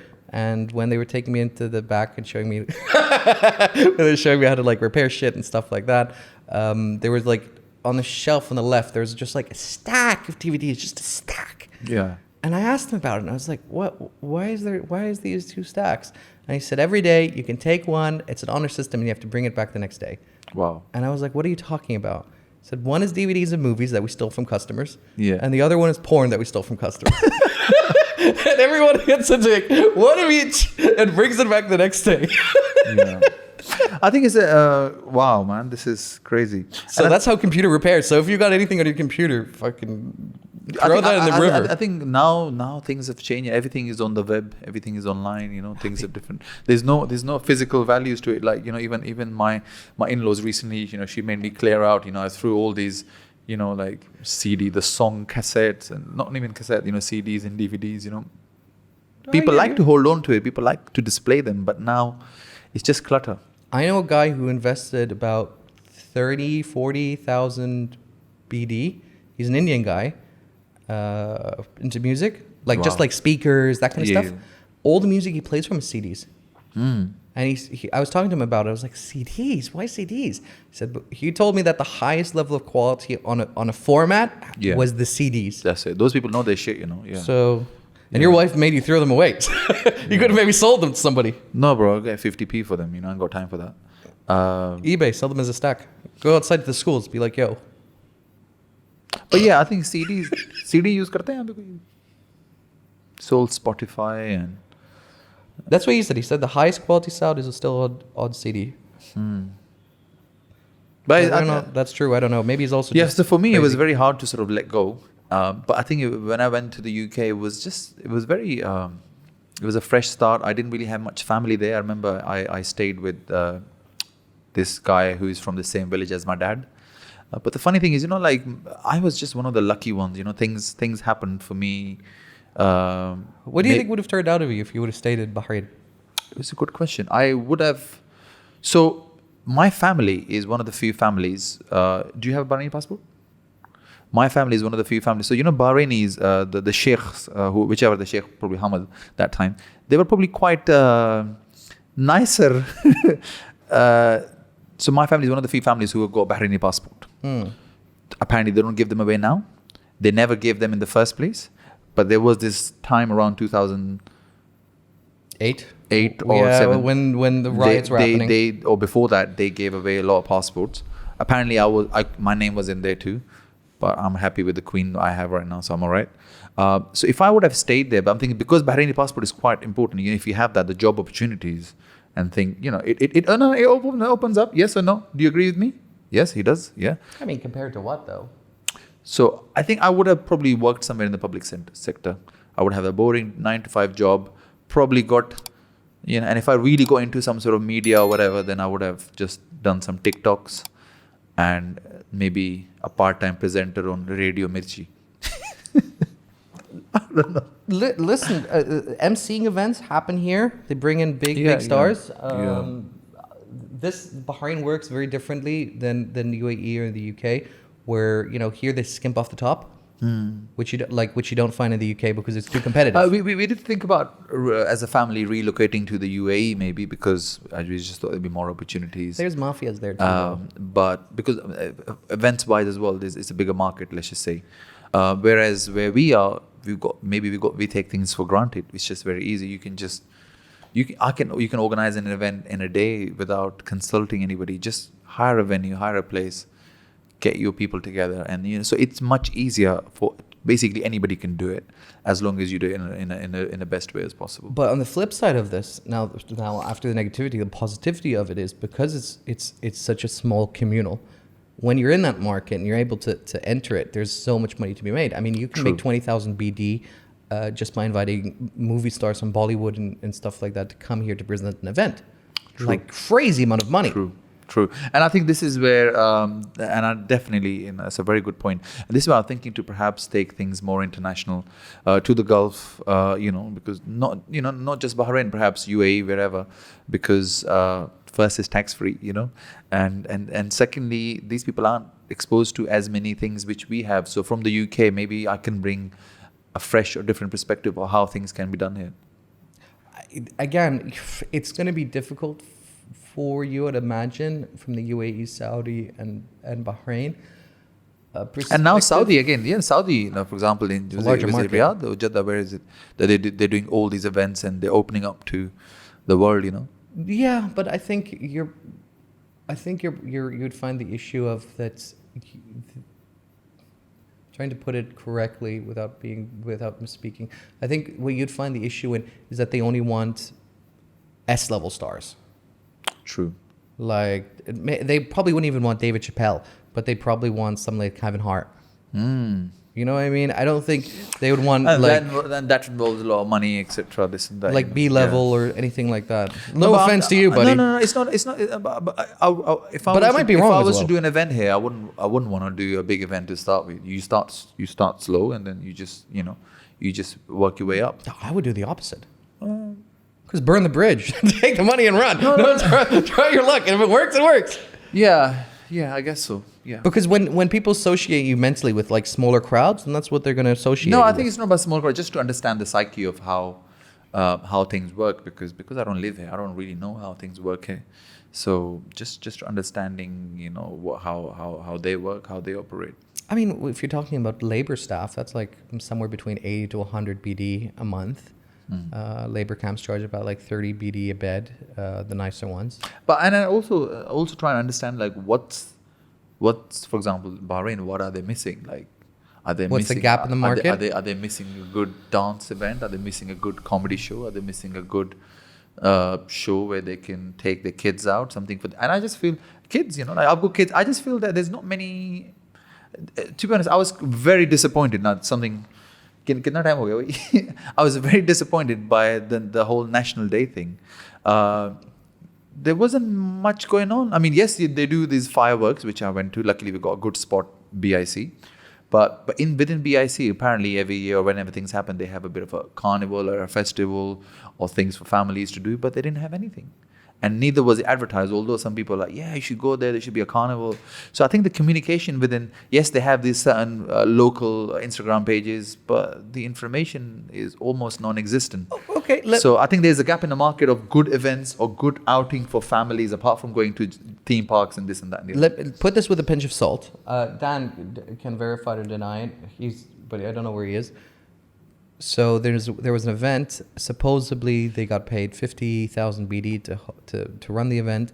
Dan got then 500 BD as a subcontractor. Okay. So that 50,000 BD then disappeared in someone's pocket, and then Dan got paid 500 BD to go and do the entire event. Okay, that's it. So that stuff exists in Bahrain, right? So there's a lot of market. I just feel that, alhamdulillah, the government here, people, I mean, I know they're going through a tough time here financially, Bahrain itself. It's not the same as it used to be, I've heard. But I just feel that they could have done more for for the people of Bahrain, because the population is ever growing now. Do you see how terrified your friend is? Right there. This part's obviously, I think some of it will have to cut. Cut! I can say nigger, I can say cunt, I can say anything I want here. But the moment you say about government failure or stuff like that, Government failure. or events haven't. No, been I so said. good. Hello, sir. Excuse me. You've way overshotted the line. So just like. So I just said it could have been better. Listen, it could have been better. That's like in Dubai, by the way. Yeah. To give you an example, I know that they took secret agents to go to like cold stores and corner shops in the souk and just ask them, how's the economy doing? And whoever said, oh, it's slowed down or whatever, visa cancelled, out. That's how that's how extreme they are. God save the king, I think. Yeah. Yeah. I think you're better off in the UK in that sense. It's a shame if that is the case. There's examples like that all the time. But we can hope for better things. We can hope for the best. No, I agree with you. I mean, there's an unprecedented level of corruption compared to Saudi Arabia and UAE just because of who they are. I don't think. So I think what you're speaking about, like the example you gave, Dan, this is a government-funded event. They want to do something, and then it perhaps doesn't happen or may have not happened on that occasion. So that's one thing. And the other thing is like where an individual want to do something, and I go out and look for sponsors and whatnot through my own, on my own, and then try and put an event together. Yeah, that's not going to happen because. So you think is basically what we need to look at is to approach them, for them to be able to fund it. Whenever you do anything in Bahrain, when it comes to business, you're stepping on someone's toes. This is how I got explained to me when I started. Yeah. And it depends on whose toes you're stepping, and the quicker you can hold the quicker you can hold onto someone's thigh or go underneath someone's umbrella, the quicker you are to be protected. And look, he can verify that with. Oh, he's been sitting for 2 hours, And that's not good, and that's not bad. Everything happens. Every industry, every market has its own operations, and it is what it is. Now, if you want to be successful in Bahrain, you have to make sure that you're working with a partner that either you're connected to based on family, or based that that you can almost guarantee that you'd be making 30% of the cut and they make 70. If it's 40-60, maybe they say yes, but they'll fuck you over. But if it's 30-70, then more likely than not, they're like, hey, you know what? He did a good job. Give him the 30. Go. That's your really best envelope. Okay. And if they feel any kind of like that you're playing around or that you're messing around, even if you're not intentionally, if they just get that vibe from you, Yeah. done. Khalas. Khalas. And not just khalas from that industry, not khalas from that business, it'd be khalas from that industry. Wow. Okay. We recently had a guy on the show who owns one of the biggest publishing companies here in Bahrain. Okay. And he's wild. He said to me, when I fire someone, not only do I burn them, but I burn them personally. Wow. What are you? Devils wear Prada? Devils. Yeah. Devils. Yeah. What am And I talking you're like a lot of people in this country, especially when it comes to employment and labor, if they just won't just fire you, they'll deport you. Yeah. So you have to be so like careful on how you operate. Wow. So just make It's that a crazy world, But you've got a British passport, so you're okay. I'm okay, yeah, and my family's go Bahraini. They're okay. Yeah. Uh, Plus, yeah. the nice thing is, if they not excommunicate you, not extradite. What's the word I'm looking for? I've got another issue, but I'm gonna speak about another off. What is it called when you get your head cut off? No, what's the term? Beheaded. No, there's and not excommunicated. Whatever. What is it called? It's not life sentence. Death sentence. If you do get the death sentence, it usually happens on New Year and Christmas. So that's a nice thing. It's very I holiday don't celebrate either. focused. So it's all right. Wow. They do I like the fact how this conversation went from the N word to being beheaded. I can say I can go all the way. I know because we get phone calls and stuff like that about, hey, come in. This is also very different than Saudi Arabia. Saudi Arabia, you wouldn't get a phone call. They'll just come in through the house door, and then you're in cuffs, and you're going off to a black site, and then they're going to stay you there for about a week while they're finding out exactly what are you doing. That's their way of warning you. Wow. It's first the stick before anything else. Here in Bahrain, they ask you for a phone call. They might come in and check your footage. That's why, by the way, we delete everything other than what we post. You did it. Everything else because we've had phone calls and we've had people saying like, can we come in and check the footage? And I've said, yes, you can come. Wow, they you have. can come anytime. And are they other people doing similar stuff to what you're doing here, podcast wise? Yeah, there are other people. None of them have pushed the envelope as hard as I, because I mean, one, I'm Saudi, so if they tell me to leave, I don't have a problem. Cool. Okay. I'll go back to Saudi. Oh, that's your passport there. Okay. Exactly, right? Living on the edge. So I don't. That's one part of it, and we've also, you get told very quickly. Yeah. If you're pushing it too hard, like here they're a little bit more respectful, where they tell you to come to a meeting and then they'll be like, listen, these are the topics that are not okay. And then if it's with somebody who's might have some issues, like politically. Yeah. If it's like a minister, if it's something like that, you will be called by either one of the other offices and they'll be like, listen, you shouldn't have that person on the show. Right?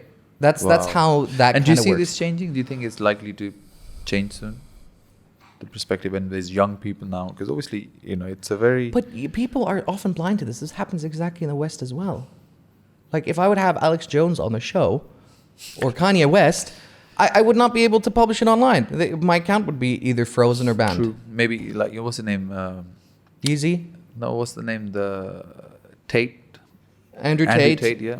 Perfect example. I mean, these things happen both in the West and in the Middle East. And to say the that fact they sort of, banned Tate off everywhere, And considering that he TikTok, didn't it's- like call for violence, No, he which is really bizarre. He's not like the kind of guy that'd be like Yeah. murder people. He's like, listen, I want my wife to be a housewife. And people are furious by those Yeah, no, statements. and he's quite popular. Now that he's Muslim, people are. How do you feel about that? Yeah, I don't know. I just feel. I think it's fashionable. It's in fashion to be Muslim, maybe. You know, you never want to judge. You see a lot of YouTubers, etc. Joining Islam. You never want to judge a Muslim on a Muslim, right? True. Yeah, every religion, God and is their personal relationship. personal. But I really, my only concern is as a character rather than him as a Muslim, if that makes sense. Yeah. I feel like he used it as like a shield. Perhaps, but I think after You know that, what I mean? Like, yeah. oh, I'm a Muslim, therefore it's okay for me to say that my wife should stay at home and raise the kids. That's the kind of like. Yeah, that's the kind of vibes you're getting. Yeah, but again, he's now gained a lot of followers. He probably lost a few, but he's gained a lot more now that he's Muslim. David Yeah. Chappelle is Muslim. Yeah, he's Muslim. Yeah. And he's never publicly brought it up. He's never. Not as much. Yeah. I mean, he's not from an interview. I think he said that his sister was Muslim. He's got very important. He's got this interview with Letterman. It's on Netflix. I don't know what's the thing called. And he speaks about Islam. He even speaks about the holy water. What's it called? Zamzam. And he says Zam. He said, "What's Zamzam?" And then he speaks about Zamzam. So it's nice. You see your favorite comedian going into so much detail. He pretty much narrates the story of Hazrat Ibrahim alayhi salam, and the whole Zamzam story. So it's just really. He doesn't talk about Zab Cola though. That used to be a thing when I was growing up. Zamzam Cola. Yeah. Oh yeah. Do you Was it- remember that they had like Mecca Cola? Yeah. Bro. I think Coca-Cola killed that company. I think they said the cease Wait, and yeah, desist. there was Zamzam Cola. Yeah, I almost forgot about it. We had this one called RC Cola in Pakistan. Do you remember that Pepsi thing? Pay every cent to save Israel or something like that. That was like a whole thing. All I remember was collecting all those points for Pepsi just to get that free bag and a hat. During the FIFA 98. 90. You were in the UK by that point. No, 98. I would say. How did you expect that Pepsi is going to send you this package though? No, you could go grab a T-shirt or something. You could? Yeah. I thought they do that in the West. Not T-shirt here. or hats and stuff. You could get. You go to Pepsi factory.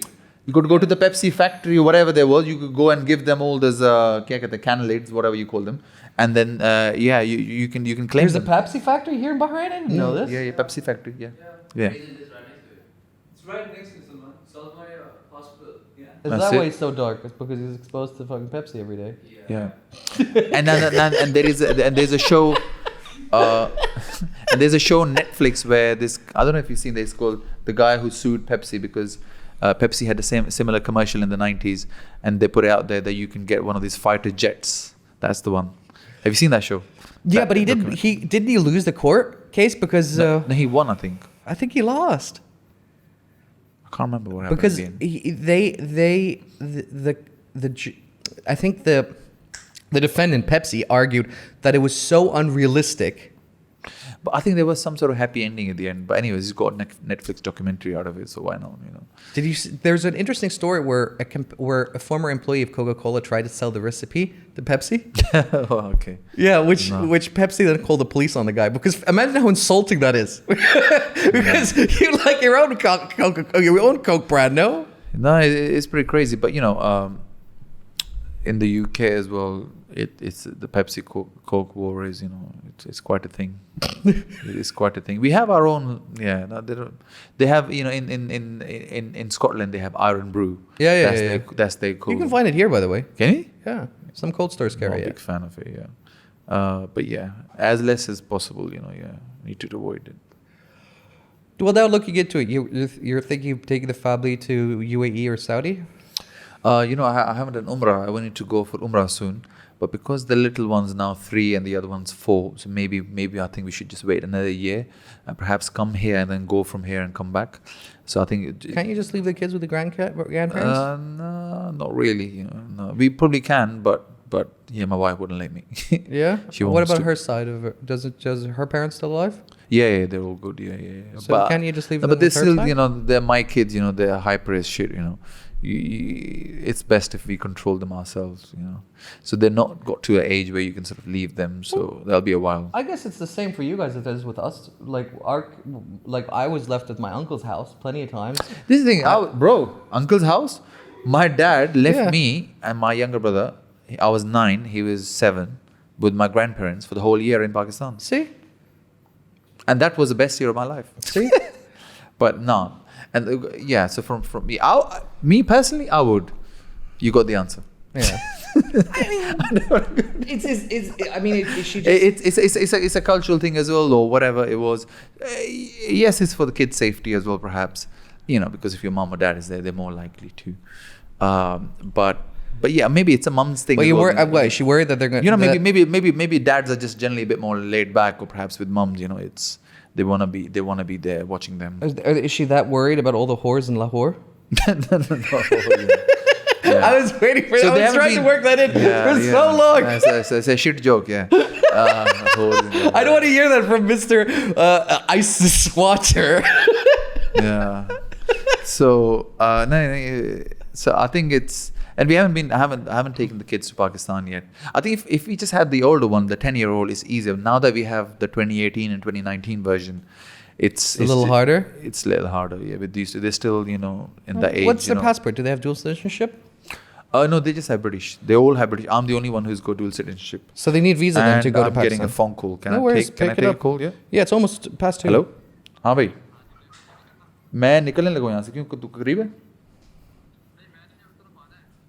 तो मैं अब तुम लोग निकले नहीं कहीं गए नहीं अच्छा तुम लिए क्या कर रही हो खाला लोग आए कि नहीं अच्छा ठीक है तो मैं यहाँ से निकल रहा हूँ 5-10 मिनट में मैं सलमान के साथ ही आ जाऊँगा सलमान फारिग है ना तू भी हाँ मैं सलमान के साथ ही आ जाऊँगा मैं कुछ खा पी के आता हूँ रास्ते से ठीक है ना तो मैं Which hard drive?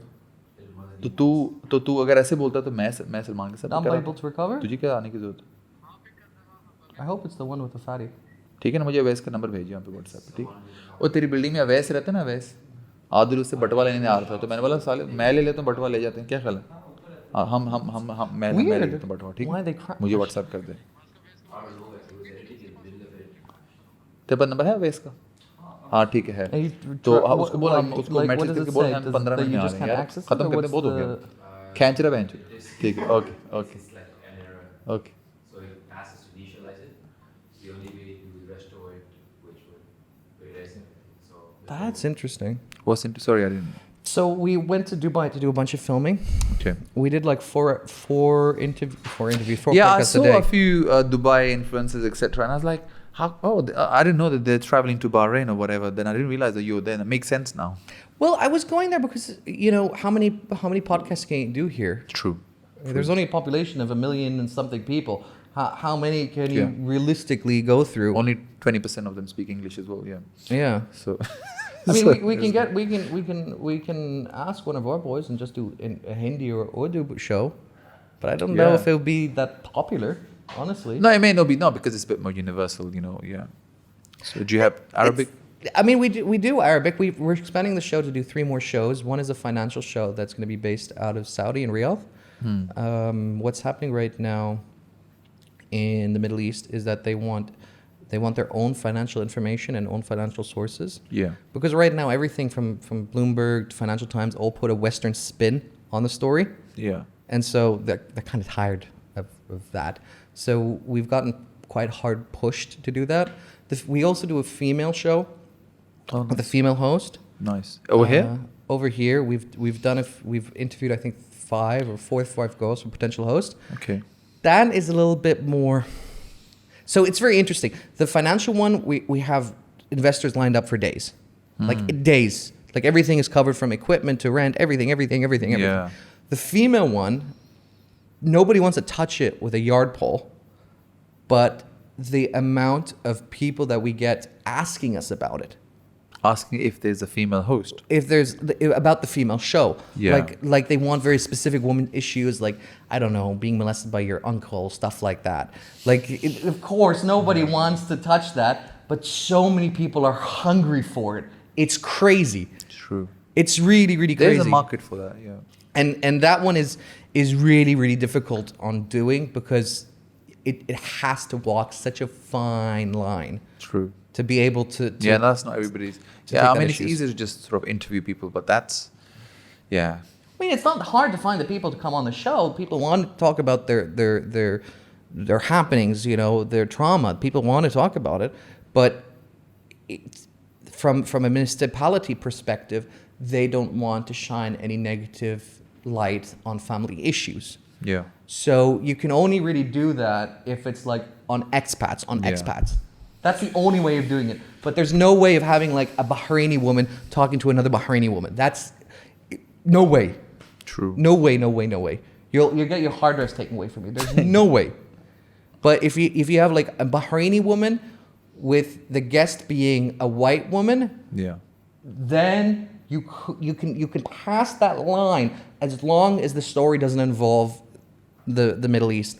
Like if she got like, I don't know, something happened to her while being in America, while being in Spain. You could even maybe have a Bahraini woman and a Bahraini woman talk to about it if it's negative connotation on India, Pakistan, China, America. If something happened to her there, like, oh, I was exposed to so much drugs while being in those places. Oh, you know what I yeah, mean? of course. That's the fine line that you can then walk. Wow. Okay. But if she then Now I can see the limitations, and I think it'd be a good idea. But you're right. It's there's not easy to limitations find in the West somebody. as well, buddy. Yeah. If I would talk about anti-LGBT in UK, even if I would No, do that's it. You're cancelled, bro. It's all done. no, that's all. I mean, I can't even imagine doing like if I would do. I'm surprised bit, YouTube would let you put that stuff out there, would it? surprisingly enough, even the nigger thing, that's not been an issue because No, I'm not white. That wouldn't be, but the way you say it so smoothly. I don't say it with a hard R. Come on. No, this is interesting. No, seriously. Like, So I'm surprised that I'm sure YouTube is sort of well, I'm not a Gora clamping down. Yeah, because when I read the comments, people don't assume me being a white. you do look white, you know, with the lighting maybe. For your standards, definitely I do. Yeah, no, But- and the accent doesn't help either. You know, you don't, you know. Habibi, I thought most of my life I was white until I went to America and the UK, and then people were like, "You're not white, buddy," and I was like, "What do you mean?" I was like, "Do you get stopped in the airport?" I'm like, "Yeah," and then they're like, "You're not white, buddy." I get stopped at airport these days, you know. No, this is great, man. This is nice. Nice. Interesting. Why don't you do something like this in the UK? What? A show, podcast, or whatever. I know you did YouTube. That's it. You know, you can call it laziness. You know, I mean, obviously, if you want to make things happen, they will happen. But I think it's about consistency. I think I could do it once or twice, but I just need to juggle a few things and Once a make week? time for it. Make time for it. Yeah, I have a podcast idea in mind. So maybe I need to. Comedians grabbing coffee? Yeah, I've unheard of. Yeah, and it's actually in a coffee shop, Unheard which my of. friends own. You know, it's called Paratha Inn. But I just need to, yeah. What, in Bahrain or UAE or No, London? No, in London. Because I'm connected with a lot of people in the UK. A lot of, you know, people from sports industry. You know, a lot of musicians. I work with a lot of musicians and, you know, people who. This is from Sky perspective, or this No, is just generally because before, when I was a presenter on TV, my job was to interview people. You know, so I've done this. Is how I started having fun, you know, funny interviews, or, you know, just pulling their legs and, you know, doing crazy things with them. And then I feel like you're reflecting and then something. 12 years later, people are doing the same shit on TikTok. You know, going around streets and asking silly questions. I'm like, what the fuck? And they're getting like 500,000 views and what? I just don't get it. You know, maybe I'm too old for this shit. What now. What do you want? Do you want? I mean, if you're Tom Segoya, for example, he does a comedy show and he films all of it. Yeah. And then he publishes it on his website. Yeah. And it's a one-time payment. Like, you have to bet, like how you bought DVDs, right? True. It's, I think, $20. Yeah. You can watch it within 24 hours. Yeah. And then after that 24 hours mark, that movie's gone. True. It's super, super interesting, like, business concept, because he didn't want to work for Netflix because Netflix said, you know, you have to be like this, that. I think that these days, you know, with so many platforms, like from when we started, it was just YouTube. Now you could just do TikTok and you could be quite popular and you could gain a lot of followers. In fact, you can make a lot of money. I don't know if you on TikTok. I hardly use. You can go live on TikTok and get all these gifts and stuff, which can accumulate into hundreds and thousands of dollars. So, and if you're a female TikToker, poof. You don't have to fuck talent. You need to just be on there, and then that's it. Dude, we had influencers on the show in Dubai who has like 1 million followers, 700,000, stuff like that. And they were telling me that they make somewhere like 1,400 pounds a post. Possibly, yeah. Like unbelievable money. Yeah. And we've even had, we had 4 people that we were in communications with, 2 guys, 2 girls who do OnlyFans in UAE. Oh, OnlyFans in UAE? Yeah, it's Guys. illegal there. It's legal. Okay. It's illegal. It's illegal. Illegal, of course. So when we talked to them about it, they said, "Listen, we want to like either wear a balaclava or obscure my face or voice, no, and but stuff like that." Yeah, but I think, you see a lot of, especially when you're in the UK, the adverts come in, and but you see a lot of, especially girls, moving into the OnlyFans business. And they're in Dubai or Qatar or everywhere, not Qatar perhaps, but Dubai all the time. You see them with their posters, pictures. They're making crazy money. Crazy money, of course. One of the guys was And it's men who are paying them that money, aren't they? Yeah. Well, that dude who I talked to, he was like making 30,000 pounds a month. Yeah. And he's not even like He's not even popular. He's like said he's not super popular.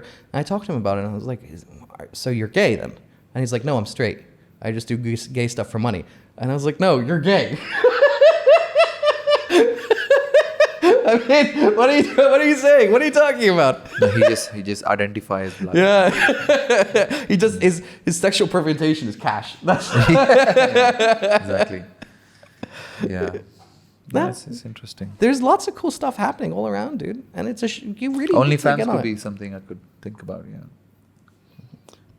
Listen, you make me think now. Yeah, But yeah, I think what we need in anything is consistency. So I've tried doing things which you could get away with once or twice, but it's all about doing it day in, day out. So it's nice, what you do, on a regular basis. It's nice to have a team as well. How many people are there with you altogether? we have a total of almost 5 people on staff. Okay, that's good. And we're growing. The Saudi one is going to take a lot more work because we need to do 2 writers as hire. Basically, they're just going to get blogs from Bloomberg and Time magazines, just rewrite the stories from an Arabic perspective. So we don't have to do any reporting, which is nice. And then the filming is going to be a headache. So we're probably going to have a staff of about 10 to 15 in Saudi. Then we're looking either to move from here to Dubai and then having just those 2 ventures. It's hard here. Obviously, we've made the connections now, and now we know, like, we've got the connections with the municipalities and stuff like that, that we're not worried. What's your schedule like? It's past 2:30 already. You need to go. I'm ready to go, yeah. Soonish. I've got a few texts from home, they need to meet there for lunch. Okay, well, if people want to follow you online, how do they find you? So they can follow me on Instagram. That's where I'm most active. It's Salman Malik Comedian. It's my name. It's a long... or Salman Malik on Facebook as well. But that's all about cricket though, yeah. Facebook is all cricket. And so Instagram is where I promote all the stuff I do and, try and be on top of it. Well, you heard it here first. We had the great comedian Salman on. You do multiple I'm funnier shows. on stage, by the way. Yeah, I'm funnier on stage. Yeah. We didn't pay him money to come on, so of course the comedy is going to be lacking. Yeah, of course. Yeah, exactly. No, I like that. Because I didn't know.